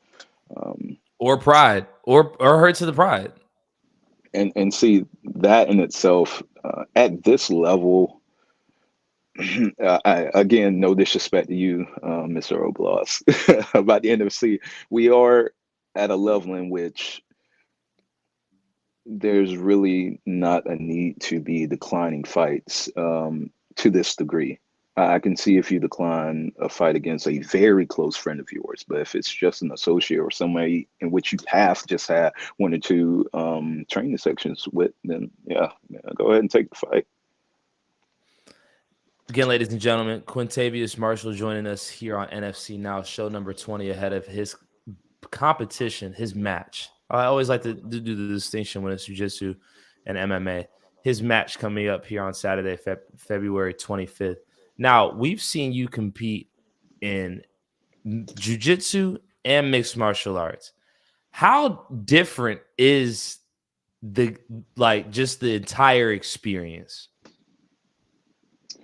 So, man, I have a very unique perspective, I want to say, simply because I've done regular jiu-jitsu, combat jiu-jitsu, and MMA. So there's nothing like fighting in the cage. I'm sure a lot of guys can attest to this, that there's no other feeling once that cage door closes. It's you shut off the outside world, and it's just you and your opponent. I barely see the ref when I'm in there. It's just me and the other person. The experience is always different. Jiu-jitsu, I can do jiu-jitsu every day for the rest of my life. Fighting, that's a whole nother beast. You know, you can't just wake up and be like, yeah, I'm going to fight today. You're like, if you were to invite me to a jiu-jitsu tournament or a jiu-jitsu match next week, oh yeah, I'm there. Fight, nah, it's not even about winning, losing. It's just you want to go in there, and that may be your last. And I'm sure a lot of guys can agree with me when I say you want to treat every single fight like this is like the grandest thing you're ever going to do, and that just that fight right there that you're preparing for matters more than everything else in life at that point. From my perspective, again, I've seen you compete on the mats first, and then I saw you make your mixed martial arts debut, in which I have an extreme amount of respect for, because if I'm not mistaken, you are a black belt in jiu-jitsu. Correct. You maintained that first, and then you took up MMA, right? Yep. So I remember your first fight, maybe your second fight, because maybe you ran through your first opponent pretty quickly, but your second fight, you got hit, and that changed everything for you, just watching it. And then you immediately went to what you know in jiu-jitsu in order to get that job done. Do you remember that? Do you remember like that feeling? And that's why I actually like, what's the difference between those disciplines? Are you talking about the fight in November 2021 or February 19th? I think in November you submitted Chance McClure pretty easily. I think he's talking about the February fight where you beat Adrian Hayes. I do. Yeah, I remember that moment in which I got pretty rocked. It was, I can't even remember if it was a jab or a cross, but I do remember getting rocked, and I just remember thinking to myself, oh gosh, like I'm in a fight right now. Like initially, when we were trading blows, it was much different. I was just tanking. He caught me with that one, and I just thought to myself, I got to get a hold of this guy, because he might TKO me right now. I do remember that vividly. Indeed. And I remember watching it, but I also remember like your jiu-jitsu black belt immediately just kicked in, and you were able to get the job done because of it, man. So that's why we have so much respect for you, especially ahead of, you stepping back onto the NFC mats. Now, we had our guy DJ Wageson on the show a little bit earlier, and we talked to him about the different skills and strategies that the NFC is implementing in some of these shows, such as the quartets and the tag teams. What do you think about those, and how can we continue to make NFC JJ better?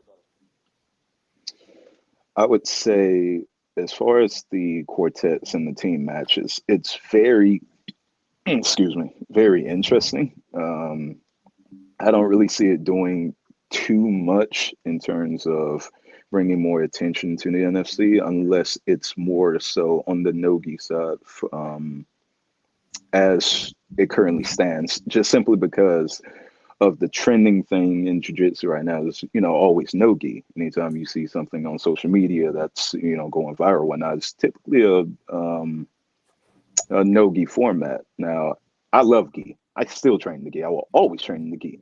However, when you have these team matches and it's more so on the gi side and primarily gi, um, it's just an odd call. I mean, though the matches are still exciting, it's a slower pace than no gi. I'm sure a lot of guys can agree with me on that. As far as making it better, I would say definitely do some combat jiu-jitsu. Definitely more combat jiu-jitsu matches. I'd be 100% down for combat jiu-jitsu on the NFC scene. So I'll interject. I am also 100% down with combat jiu-jitsu, but currently combat jiu-jitsu is not legal in the state of Georgia. The Georgia Athletic Commission gets involved, and I've been turned down twice, and I'm going to keep hitting this just like I hit double mouth guards for 5 years till that horrible rule was removed. But combat jiu-jitsu is not legal in the state of Georgia because once you start striking somebody, it becomes a fight. It becomes unarmed combat.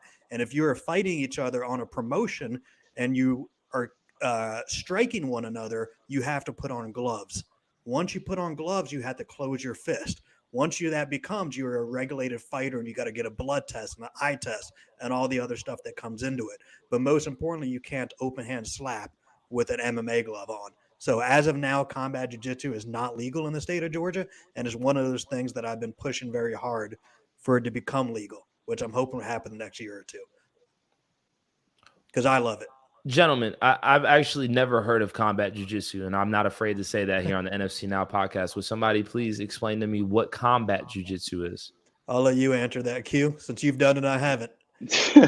So combat jiu-jitsu is basically regular jiu-jitsu rules until it hits the ground. Like no striking, standing up. But however, as soon as it hits the mat and both of you are on the mat or one person is on one knee, then palm strikes are allowed.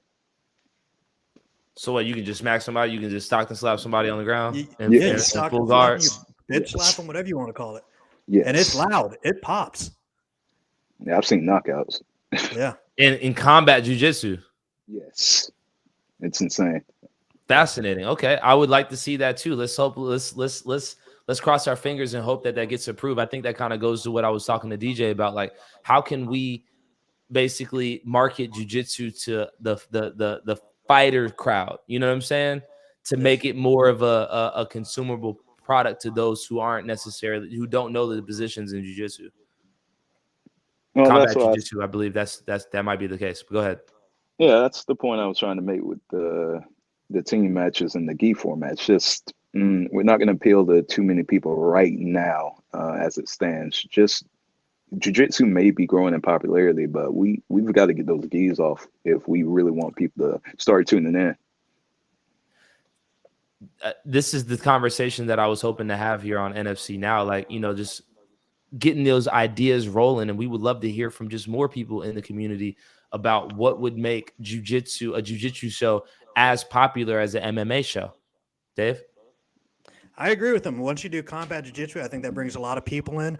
I also was 100% against putting jiu-jitsu on an MMA card inside the cage because I felt like as people want to see blood and guts that night in an MMA fight in a cage, if we put on jiu-jitsu, they might actually boo that. But I learned that people in the crowd are usually jiu-jitsu.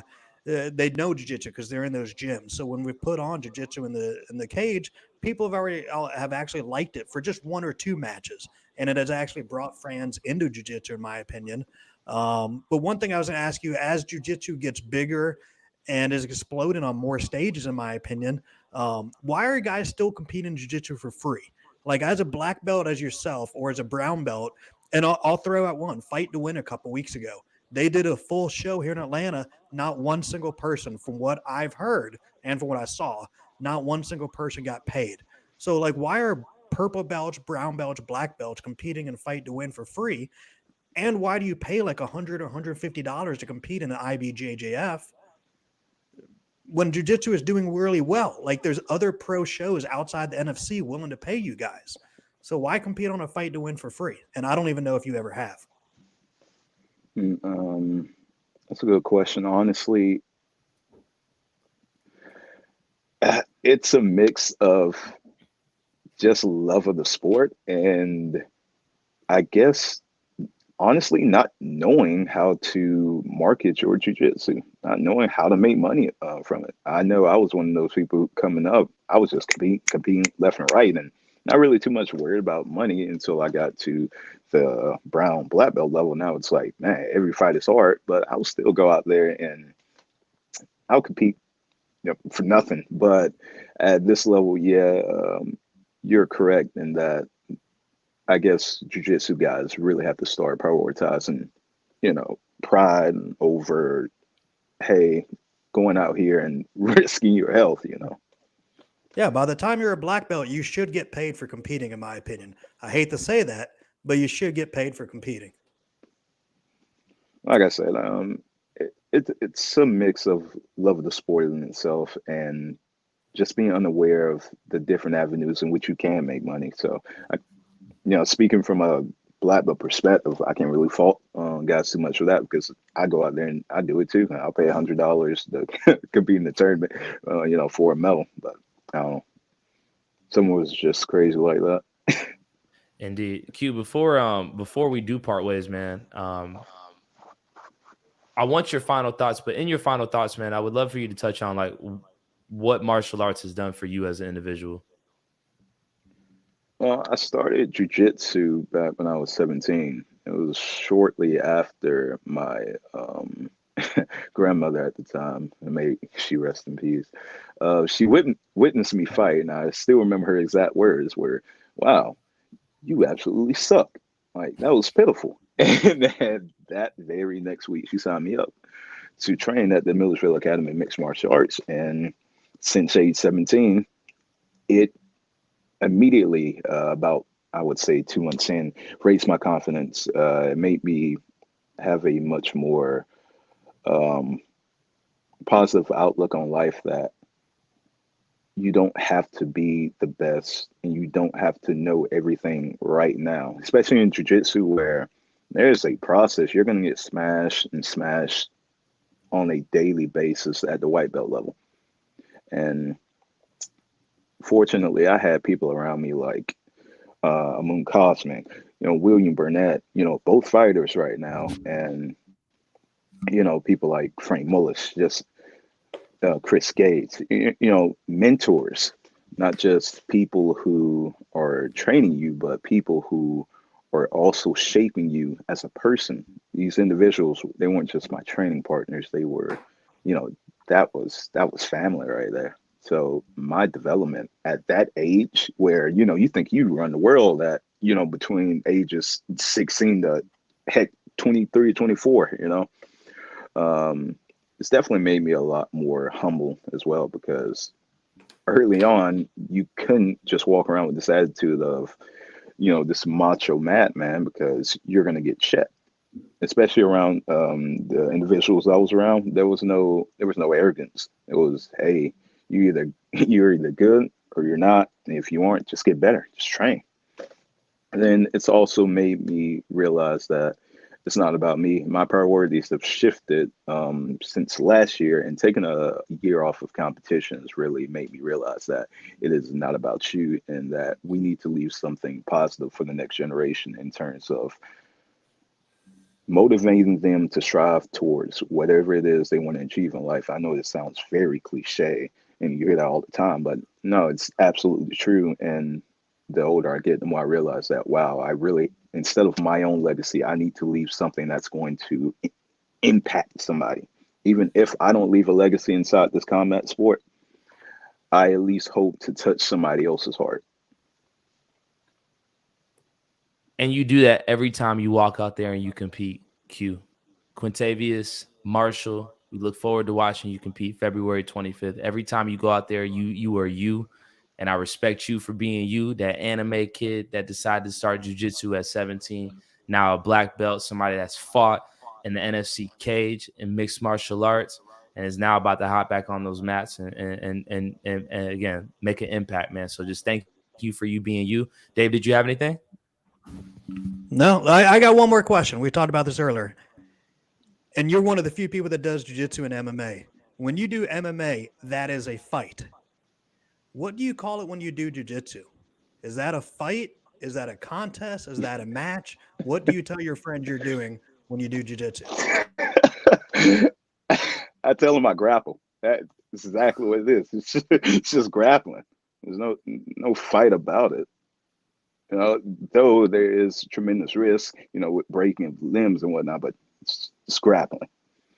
A lot safer than fighting, that's for sure. I agree with you. A lot of people disagree with you and I agree with you on that. Hey, but I agree with both of y'all that I want to go see some combat jiu-jitsu, man. Hopefully we have it here soon in Georgia.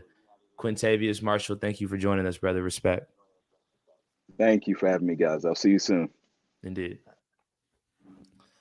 I'm going to have to find you some combat jiu-jitsu videos and send it your way. I would love to see that, man. When y'all mentioned it, I was like, combat jiu-jitsu. I was like, dang, like I feel like I've heard of it, but I don't know if I have. But that actually sounds it sounded like what I'm looking for.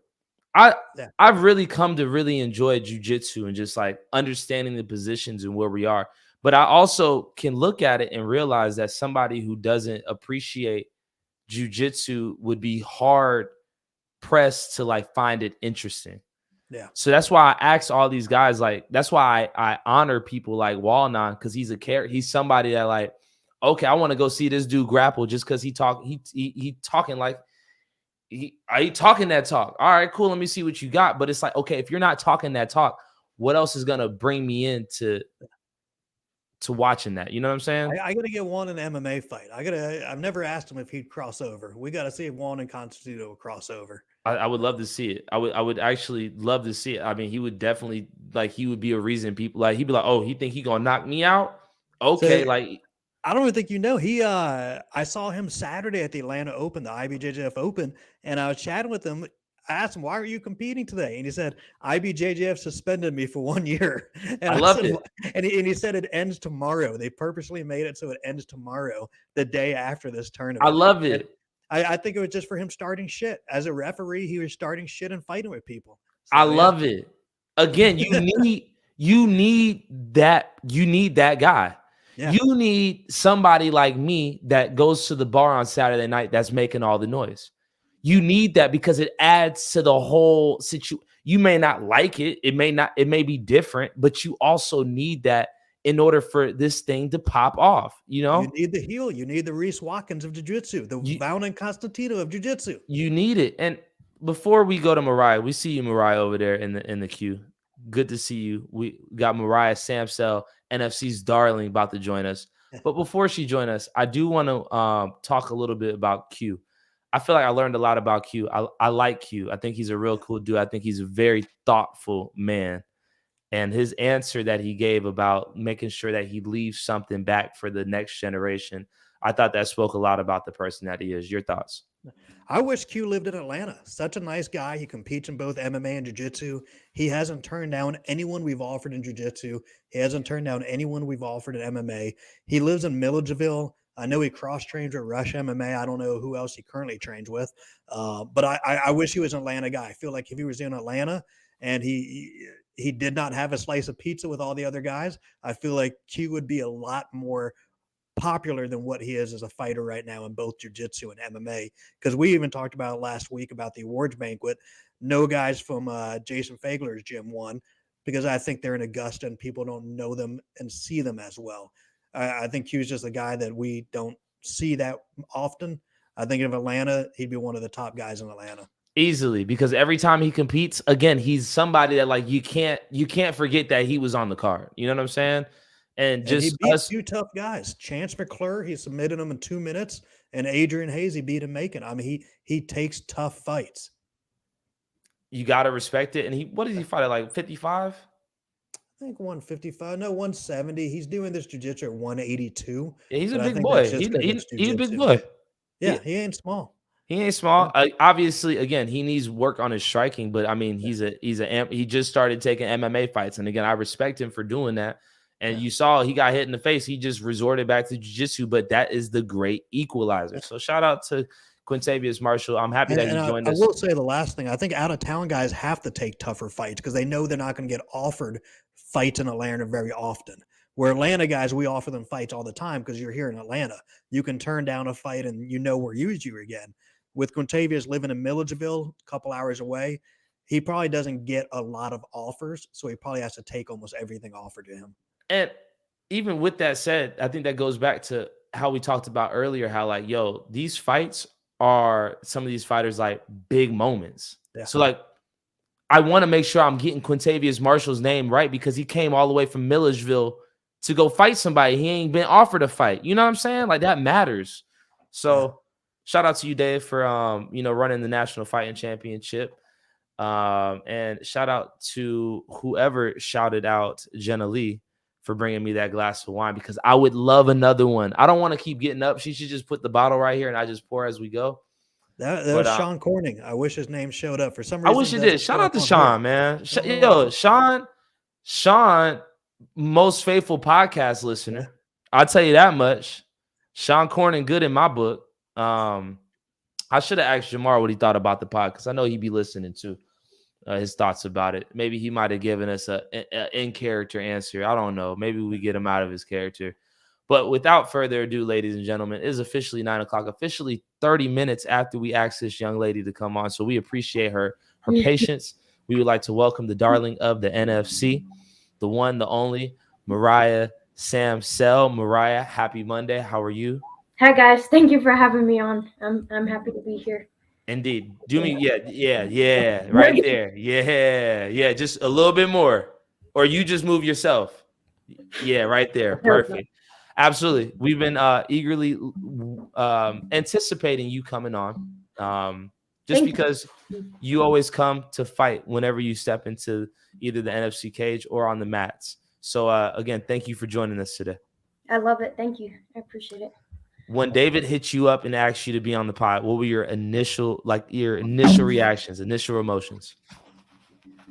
Well, my initial reaction was, I know that I have to get something, share some news about my where I'm at with martial arts right now.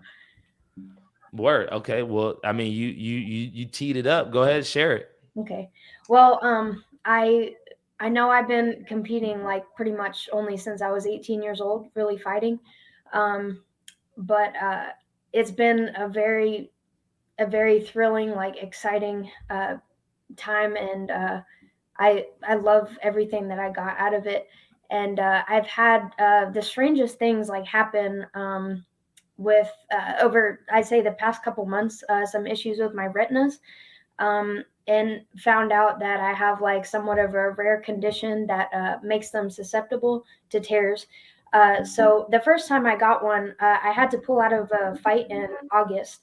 And it was right before the fight when I was getting my eye exam, and I'm like, cool, we're going to go in and get that done and then continue to get ready for the fight. And then they told me I had a tear, so I had to pull out. So I ended up having to get surgery on it. And then I had a post-op 2 weeks after that, and I had to get another surgery because I found 2 holes. And so I kind of just like went back to training after they said that I could. And just a couple weeks ago, I got another tear in my left eye. And my coach, Professor Vic, he wanted to go with me to the eye doctor, and he's like, "Listen, I'm going to come with you so we can figure out together like what's going on." He basically explained it like my eyes are in a fragile state. So my coach and I were trying to figure out together, like what's the best way to move forward and what's a good game plan. And of course, with that being said, it means I can't compete in MMA with the fragile state that they're in, like because of the symptoms. So he was thinking about jiu-jitsu, like we'll go to jiu-jitsu. So we asked about that. And he said, my doctor, he said, any combat sports in general, it makes them susceptible to tears, like even jiu-jitsu or wrestling. me hitting my head on the mat, for example, it's basically he described it as vibrational trauma from the neck up is something that he believes is triggering it. So that is the thing where I'm at right now with martial arts. So are you telling us that you're retiring, Mariah? Yeah, I am, unfortunately. Okay. Yeah. Okay. Mhm. Well, I think before we go any further, we should just go ahead and just give some claps and for an amazing time Thank competing. you. Every I time you appreciate step into the cage or on the mat, you're easily the most exciting person to step out there because you fight with a burning passion. I want to get to that passion that you fight with after we talk a little bit more about your emotions behind, this decision that came so suddenly. Yeah. So my emotions. So the first time that I got it, I didn't even know what that was. That they were talking about a tear. It wasn't something that I really heard of before. I wasn't educated about that the eyes or anything of that sort. So they told me I needed to get it. And I was just like, well, I hope it's not serious. And they're like, well, it's a big hole.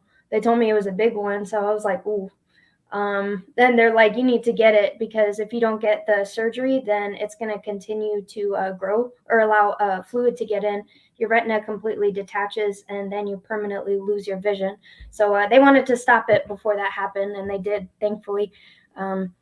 So after that one, I was grateful that they did it. And for the post-op, I was just ready for them to tell me I could get back to training.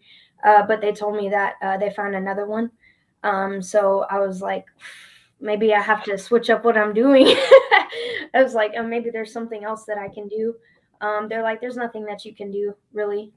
But getting hit in the head is causing it. So not going to lie about this. I kind of just was hoping for the best, and I'm like, I'll continue doing it because it's what I love. And I was kind of ignoring the reality or the intensity of the condition, you could say. So the third time that I got it, I was just like, the first thing I did was go to my coach. I went to Coach Vic because I trust him and I look up to him a lot, and he just said that he would go with me to figure it out. And he asked everything. He's like, I'm gonna go in, I'm gonna ask every single thing that I can think of. He's like, even besides martial arts, he's like, I want to know how this is gonna affect you for the rest of your life. He asked something like, going on the sidewalk, if I were to trip and hit my head, is that something that will cause it? He said yes. So he's like, so we understand what we're dealing with here. And that's the situation. But so it definitely was heartbreaking. But I am super glad that I have my support system because they don't allow me to stay there. And they're like, you can feel what you need to feel for now, but other things to look forward to and get started on. And I'm excited to see what I can embark on now. And I plan on transferring from MMA to the next thing that I'm working on. And that would be a game TV show, like a physically vigorous, intense obstacle course. I'm not going to say for sure what it is right now, but I've been running like crazy and I've been in the gym doing everything I can to prepare for it. And it's going to be the Titan Games, American Ninja Warrior, or whatever I think is going to challenge me and push me the hardest. Again, ladies and gentlemen, Mariah Samsel joining us here on NFC Now, show number 20. She just announced her retirement from competition due to an eye condition. David, you were sitting over there. It seemed like you had a lot of things going through your head, brother. I've never heard Mariah say more than 3 words. So it was amazing actually hearing you talk and us not interrupting you for like 5 minutes straight. I've also never heard a 19-year-old retiring anything before. You are 19, right? Yes. Yeah. Okay, that's what I thought. So if this can happen if you fall down and hit your head, Yes. is these ninja games the best thing to transfer to? Because I thought you were going to say you're going to start weaving baskets or something like that. No, you're going to fall down a lot of these ninja games. Yeah, so that is something like, for example, I didn't say exactly what it is going to be yet. That's, just an example. I want something that's going to push me hard, but also have to find the line. And my coach actually said this to me, find the fine line of something that I can have an outlet and also not live my life in fear, because it is, it is my condition, so I have to find the best thing. But those are, just examples listed out. I do want something that's going to push me that I can work towards in that sort of sense. So you're done even training jiu-jitsu, wrestling, going to warrior jiu-jitsu. Basically, you're just go there to hang out with people and stuff like that, but you're completely done being on a mat.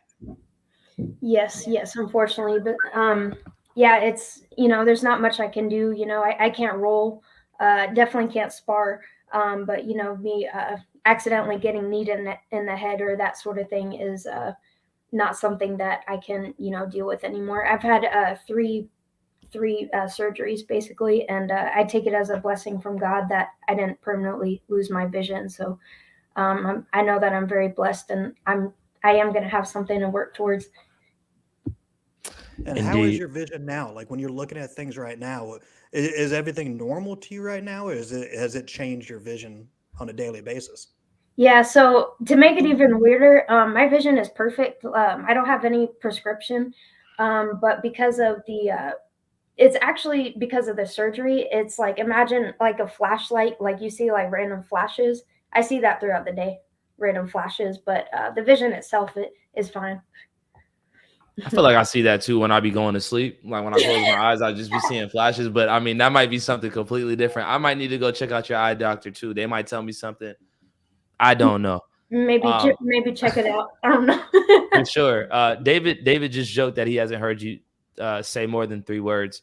And I would say that the NFC community was introduced to a very young Mariah Samso. And the Mariah that we talked to obviously has undergone some changes. You've had some experiences inside the cage, outside the cage, on the mats. How would you say you've grown since you first stepped not only just into the NFC cage, but just when you first stepped into training? How I've grown, well, I've grown in a lot of ways. The first thing that I can think about is just a healthy outlet with jiu-jitsu and MMA. But it's been like a healthier outlet than like I've had growing up. I've been wanting to be in sports for a long time growing up, so I'm grateful to have that.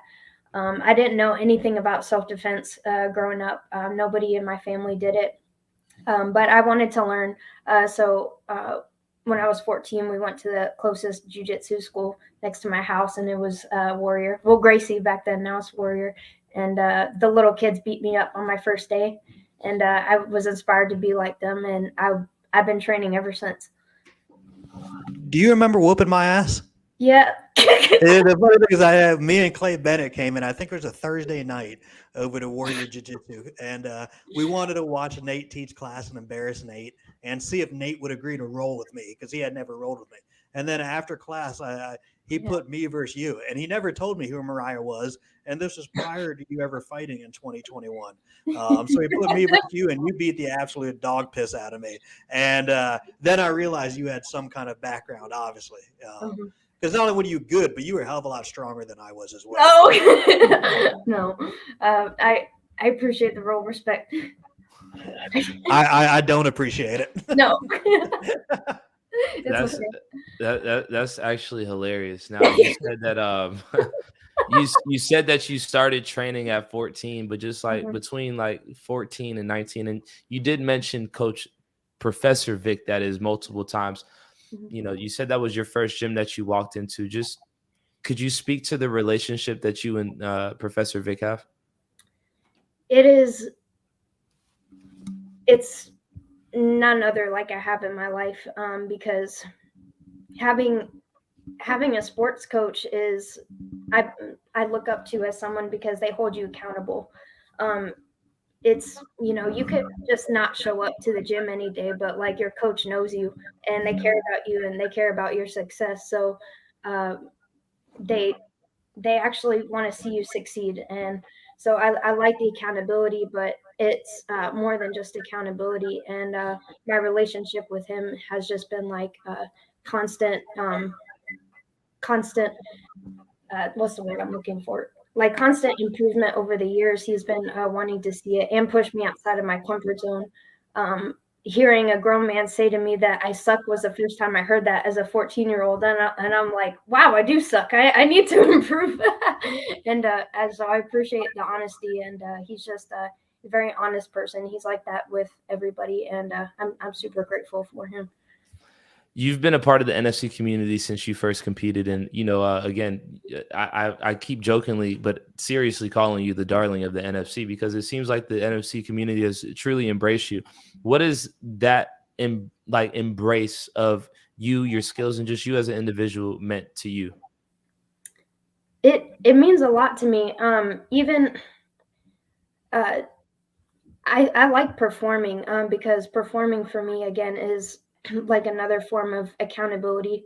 You have people, that care about you, that are asking about your training, how it's going, and also having a community is super important. And even more than that, I have a family now because of the training. So it does mean a lot to me. Fire. Again, ladies and gentlemen, Mariah Samso joining us here on NFC Now. There's a couple of topics that we consistently talk about here on the pod.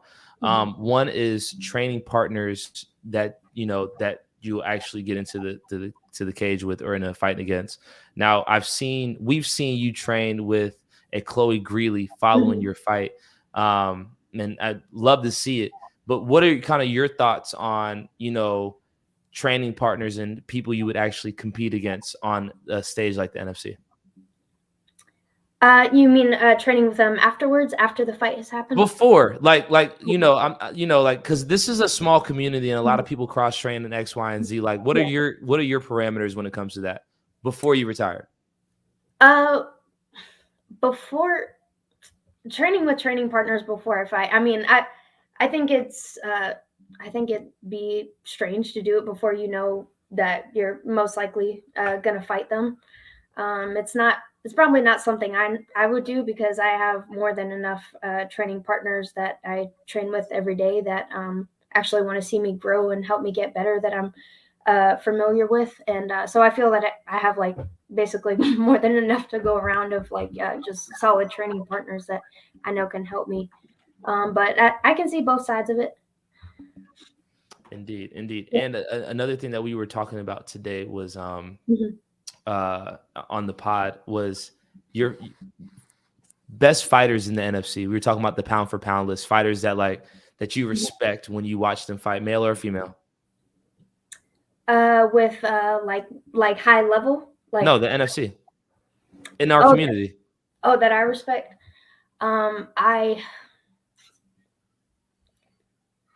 I know I'm kind of biased, but I would say my training partners.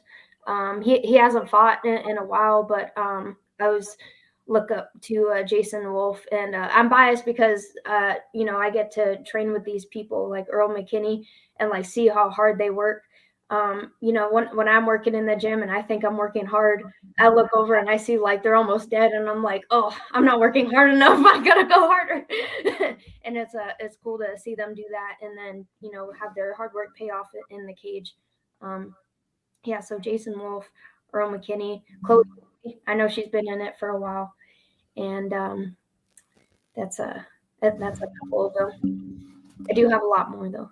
Favorite experience in the cage or on the mats? Favorite experience.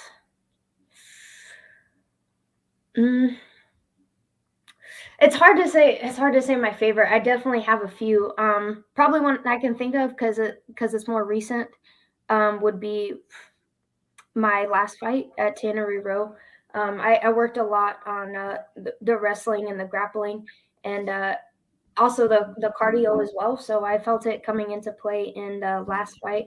I feel like I could have done some things a little bit different to have it go my way, but I did see some things that I did improve on. So the grappling aspect of that last fight. David? And I noticed the last fight went 5 rounds, so I think that's what you're talking about in the cardio there. I guess I had 2 questions. One, when we talk about fighting people you've trained with and you become better friends afterwards, you and Chloe fought each other, and it seems like you guys are both very good friends right now. Kind of explain that a little bit.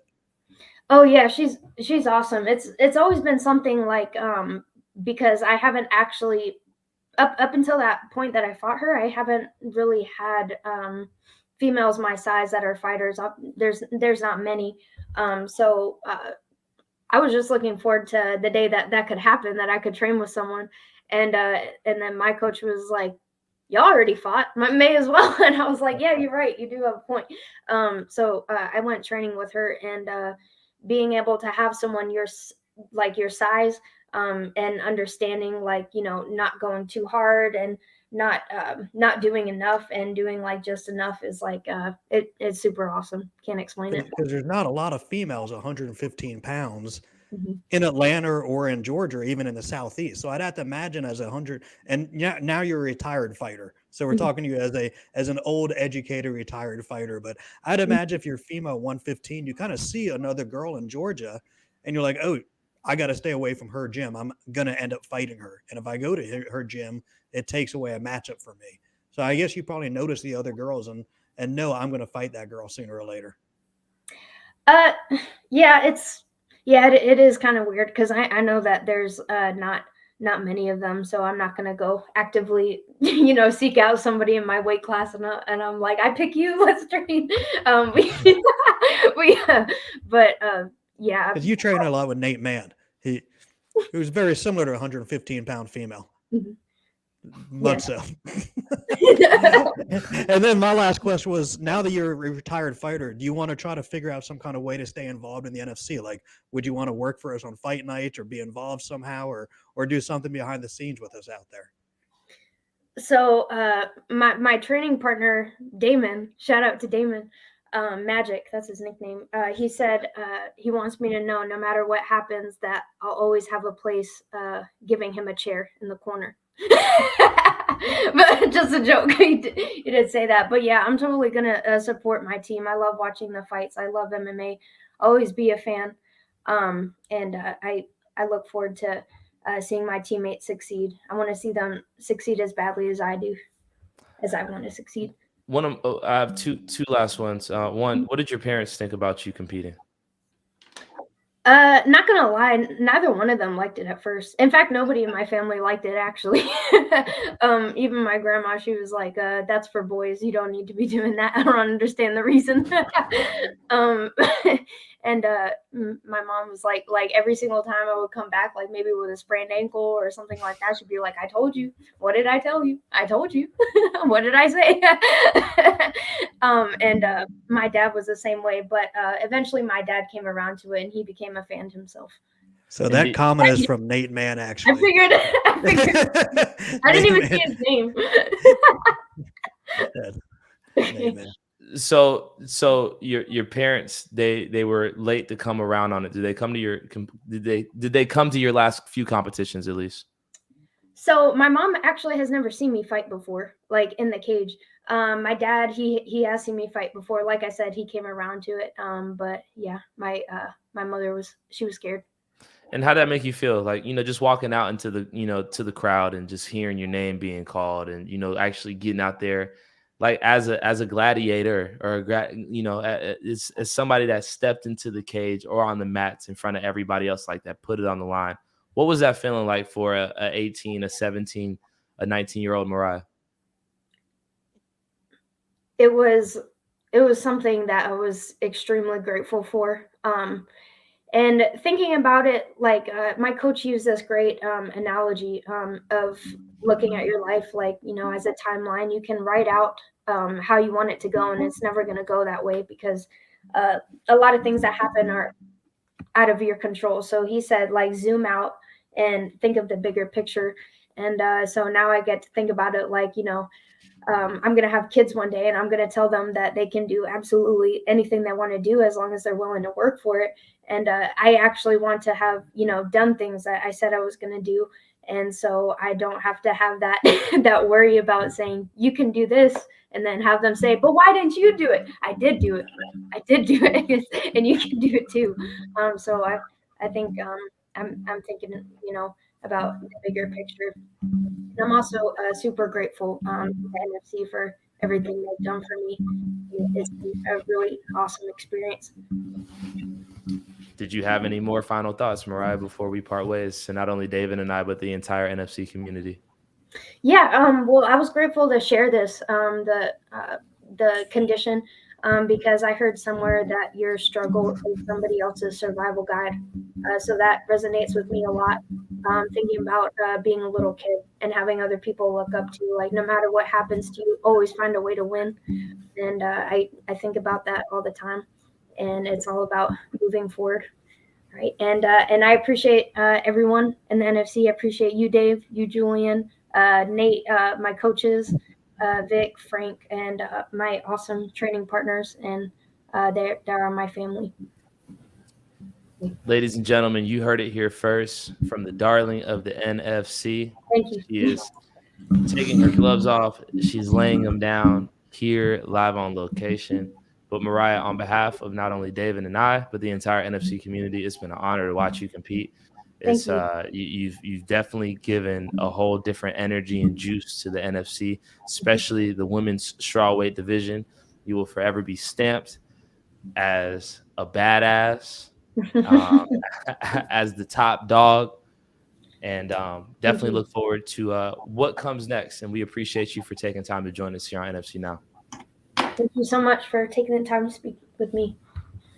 Indeed. Have a good one. Oh, last question I had for you, Julian. How did she get the nickname Darling? Is there a background to that? Not. It all goes to the way Mariah carries herself. Kimberly will even say, like, I remember after her first fight, Kimberly was like, she came back to the side. She was like, yo, that girl is just so kind, so sweet, so cute, and just like doesn't say anything. But like when she goes out there, she just fights. And everybody says the same thing. Anybody that I talk to about Mariah Samsel is like, yo, such a kind, spirited girl. Thank you. Just and is an amazing fighter. You even said before you came on the pod, you were like, I don't know if she's gonna say more than 3 words. But you see, she said more than 3 because again, just very reserved. But when she goes out there, she fights her ass off. And everybody could see that, and everybody respected you for it, Mariah. All right. Thank you, Julian. I appreciate you, David. I thought you were going to be the dud. I'm wrong. You're not the dud. I'm not the dud. Goodness. Respect. Have a good one. All right. Thank you, guys. Have a blessed night. Peace. I like that, David. You're able to own up to it. You could be like, hey, I thought something and I was wrong, but I thought it. I like that. I like that energy. That's good energy. Maybe she's intimidated by me. I don't know, but she's only said like 3 words to me in 3 years I've known her. Maybe she still felt bad for beating a 45-year-old man when she was like 12 years old. I don't know. Yeah, well, maybe that could have been the case. You saw she lit up when you mentioned that, and I had no clue about that story. But she saw like her loudest laugh was when you mentioned that, and maybe she did feel that way. But just as time went on, you kind of saw. You realized she was 17, 18 fighting at the time. So you kind of understood why she was so reserved. But just as time went on, when you would see her, she would always just take time and just be like, hey, Julian, like, how are you? And like, hey, Jenna Lee, like, how are you? Like, she would just like little small interactions. It's like, yo, I like her. She cool. You know what I'm saying? So I gave her the nickname, the darling of the NFC. Darling. I couldn't think of anybody else I could really. I mean, is there anybody else that would deserve that nickname? Me. Come on, bro. Come on, man. First, I'm your Valentine. Now you the darling. Come on, Dave. You reaching right now, bro. What's up, man? I forgot about the Valentine 2 hours It's ago. all good, man. It's all love, man. Love is in the air. I got love for you, Dave. It's all good, man. What did you think about Mariah being on? I was impressed. I had a bad feeling the retirement was coming. I was kind of tipped off to that a little while ago. So, yeah, that's bad news that's happening. It's good news for the other 115-pound females out there. But bad news for anyone that likes Mariah and the action that she brings. But yeah, she was a lot more talkative than I would have ever expected. Absolutely. Yeah. I felt like she was comfortable. Yeah. And I feel like that's half the battle. Like, a lot of people, they will talk. A lot of people like to express themselves. They just have to feel comfortable in doing that. So I think that we created a space here on NFC Now where she was comfortable to share how she felt. Very sad about the news about her retiring, but that sadness comes from a place of me being selfish and me wanting to watch her compete.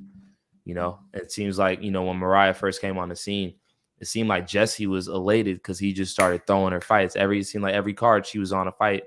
against somebody else or competing against somebody else on the mats. And so yeah, she fought 4 times in 12 months. It's more active than a lot of people. I don't see why she wasn't considered. Well, she did win Fighter of the Year. I'm sorry. She's won a couple things. My bad. I was about to say like that. This is for somebody who's so active. Like I like to give those awards to people that are active. Like if you're active and you're consistently getting in there, like that's breakthrough fighter for me. That's the Fighter of the Year. Like I voted Cameron Burton for Kickboxer Fighter of the Year, surely off his activity. It seemed like every time I turned around on an NFC show, Buddy was in there fighting whoever you threw, and the same goes for Mariah Samsel. So yeah, I guess we're gonna have to take that darling of the NFC title and give it to somebody else. Give it to you, Dave. I'm picking it up and I'm giving it to you, brother. You keep talking about lessening the number of awards at the Awards Banquet. I think that's our new award next year, the Darling of the Year. And it's not fans or critics. That's the award Julian would give out 100% on his own. There's no voting on that. Yo, it's all up to me. I have complete totalitarianism. So when I was the only one that picked the toughest fighter of the year. The first one I gave it to was Lawson McClure, who I think is the toughest fighter of the decade. So he was the first person I gave it to. There was no other voting. That was my award. And Jose came up with the Michael Robinson Award, and he picked that one with no one voting. So we've both had our own votes, our own awards that no one else got input on. You now got the Darling of the Year award. Is she still able to be up for it? If she's not, we still need more characters. Again, I'm my little promoter. I feel like sometimes when I talk to Jesse, I'm a matchmaker. When I talk to you, I'm in this promotion aspect. So she fought in 2022. So next year would be the next year would be the 2023 awards. So yeah. She's not eligible. She's not eligible, man. Selfishly, I would love to see her compete again. I'm not gonna be the one. I probably could have asked her, like, hey, like under any circumstances, are you done? Are you done competing? Because I do have an eerie feeling that she'll compete one more time. When Nate told me about it, I was like, can't she just have whoever's wrestling with her in the gym put on like big winter gloves or something like that and do jujitsu, just stay away from the face and just use winter gloves so nothing gets in her eye. And Nate told me that's not an option at all. What do you think about implementing those type of gloves for your promotion? Or is that something that goes through the sanctioning body? For jiu-jitsu?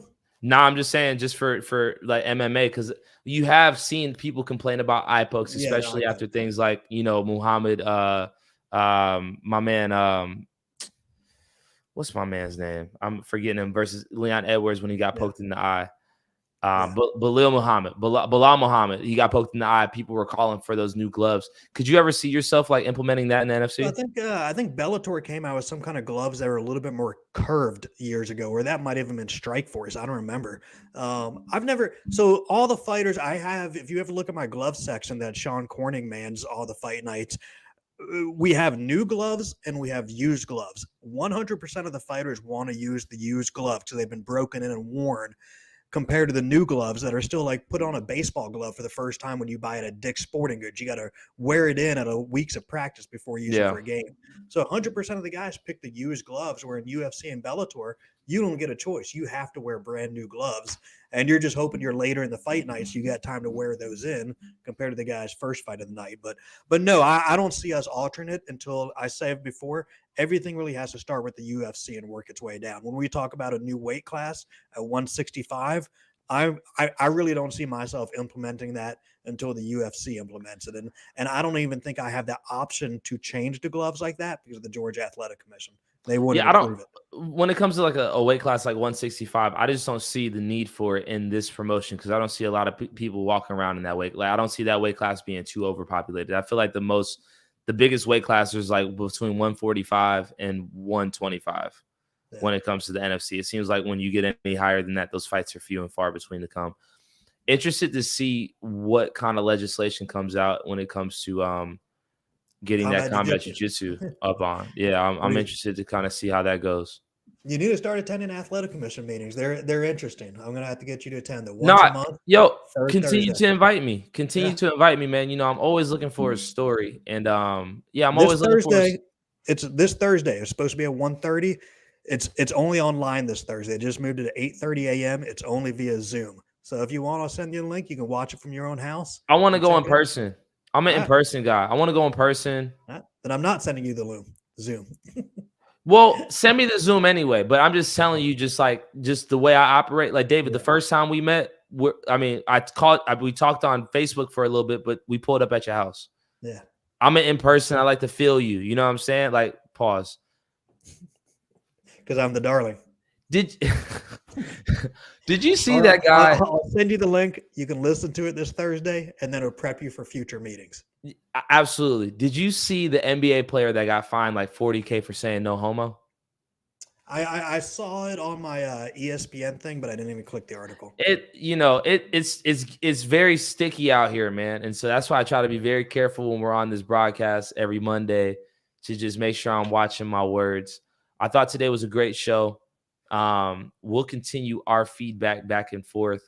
Shout out to all of our guests. Jamar Whitehead stood out to me for multiple reasons.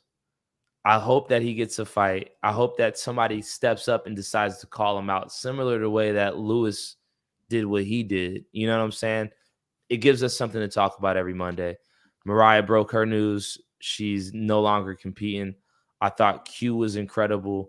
I also thought my man DJ Wegeson. I was gonna say Wegeson. I thought DJ Wegeson, being the oldest fighter in the NFC, also had a lot to contribute to just understanding like the lay of the land and how he's still competing. I think he's an inspiration too. You know, Q talked about being an inspiration for the next generation, but I mean, DJ is that. I mean, he said he's not going to stop competing until he's 70. You got to DJ won't like it. Not only is he the oldest fighter in the NFC, he's probably the wealthiest fighter in the NFC. I didn't say that when he was on. I'm thinking about it now. He probably is. He's done extremely well for himself. I mean, I've heard of ownership of construction companies and multiple dojos. He's probably done well. And I don't know if you checked your phone. Addison Graves, we finally got him matched up next Saturday night on NFC Jiu-Jitsu. The poster, if you look closely, his opponent, Brady Hilton, has got a cat on his shoulder. That's the one he wanted in the Hold up. I'm about to look. Is this on Facebook? I just texted to you and Jenna. Oh my gosh. So we finally got Addison competing on a show. Dang, he got his own photo too. So listen, I'm gonna be very clear. Addison is my dog. Like, there's something about Addison ever since I met him at the NFC fights, man. I just always had nothing but respect for him. You know, before and after, and even during the fights, we're always talking. And this has been since I remember running into him, man. And I just remember cage cleaner. He was just a cage cleaner. And I remember I bought my brother to Tannery Row last year, and like he kind of took my brother under his wing, and I was like, "Yo, give my brother Noah a job." And him and Noah hit it off. And like after that, I was like, "Nah, I'm really rocking with Addison, man." And so after the banquet, we went out to eat, and we talked about, him competing. We just talk about the emotions, the same questions I asked the people when we're on the pod, just the emotions behind it, man. And I think just even hearing him and hearing everybody else speak about what it means to make that walk and the things that they have to deal with to even get into the cage or on the mats, like that's why I love the NFC community. And that's why I respect everybody who has the courage to step out there and compete, man. Like, that's why I am here. I am here to give everybody their flowers, to, as Mariah said, hold some people accountable. You know what I'm saying? I'm not the biggest accountability partner, but I'm like, listen, if you're going to say something, like, let's talk about it. And let's talk. Same reason why I still do what I do, putting on the shows. You know, part of it's because I need money and I need a job. Sometimes I lose money, but it's just the memories you create, the friendships. I'm helping fighters, whether it be MMA, Muay Thai, Jiu-Jitsu, stay in shape, lose weight, accomplish their goals, have a fun Saturday night. It's promoting the gyms, it's keeping members coming to the gyms and stuff like that, keeping their name out there, win, lose, or draw. Every time your gym is mentioned, that's a mention for your gym, and it gets people to come want to be a part of your gym. It gets people on their phone Googling it right then. And just helping guys get to the UFC or Bellator or One Championship or bare knuckle fighting or whatever the next level is. You know, that's kind of how I look at it. You know, it's creating memories for these people. We've had four fighters get engaged in the cage. We've had Eric Bullock, who's not a fighter, get engaged in the cage. You know, stuff like that is cool. It's amazing, and that's what makes the NFC dope. Again, shout out to my man Jesse Wable. Shout out to Billy Joe from Kentucky. You did mention that, and that was actually a great one-liner, David. I can't even lie. Yeah, now Is you that did mention. Jesse? Yeah, New World Order. I thought that's Jesse on I don't know. YouTube. Jesse's never commented on our post before, so I don't know if that's him or not. I could be wrong, but I've seen that signage from him before, so I could be wrong. You know, I'm just throwing it out there. I don't know. Shout out to you, David, for throwing the best fights here in Atlanta. Things that I could talk about when I'm at the bar watching UFC.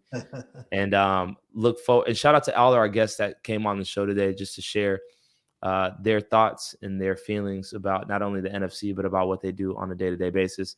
Thank you to everybody for watching NFC Now show number 20. Shout out to my man Sean Corning. As always, my mom is calling me. That's my mom right there, everybody. We got to get my daughter Sarai to come say goodbye to everybody before we part ways. We want your final thoughts, Dave. Final thoughts. Tonight was fun. We got to talk about open scoring a little bit. DJ Wegeson, the oldest fighter in the world. Jamar finally called out 4 local guys. I've already texted Jesse Wable about it, so we'll see if we can make that matchup. And unfortunately, Mariah Samso retired. Well, and Q. I can't think of anything incredible Q had to say. He was a good guest, but as far as a one-liner, I don't know any one-liner. Mariah retired, unfortunately.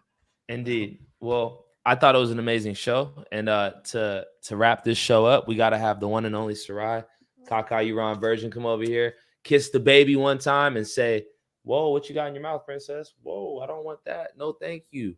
Say bye-bye to the people. Say bye-bye. Bye-bye. Peace, Bye-bye. everybody. See you later.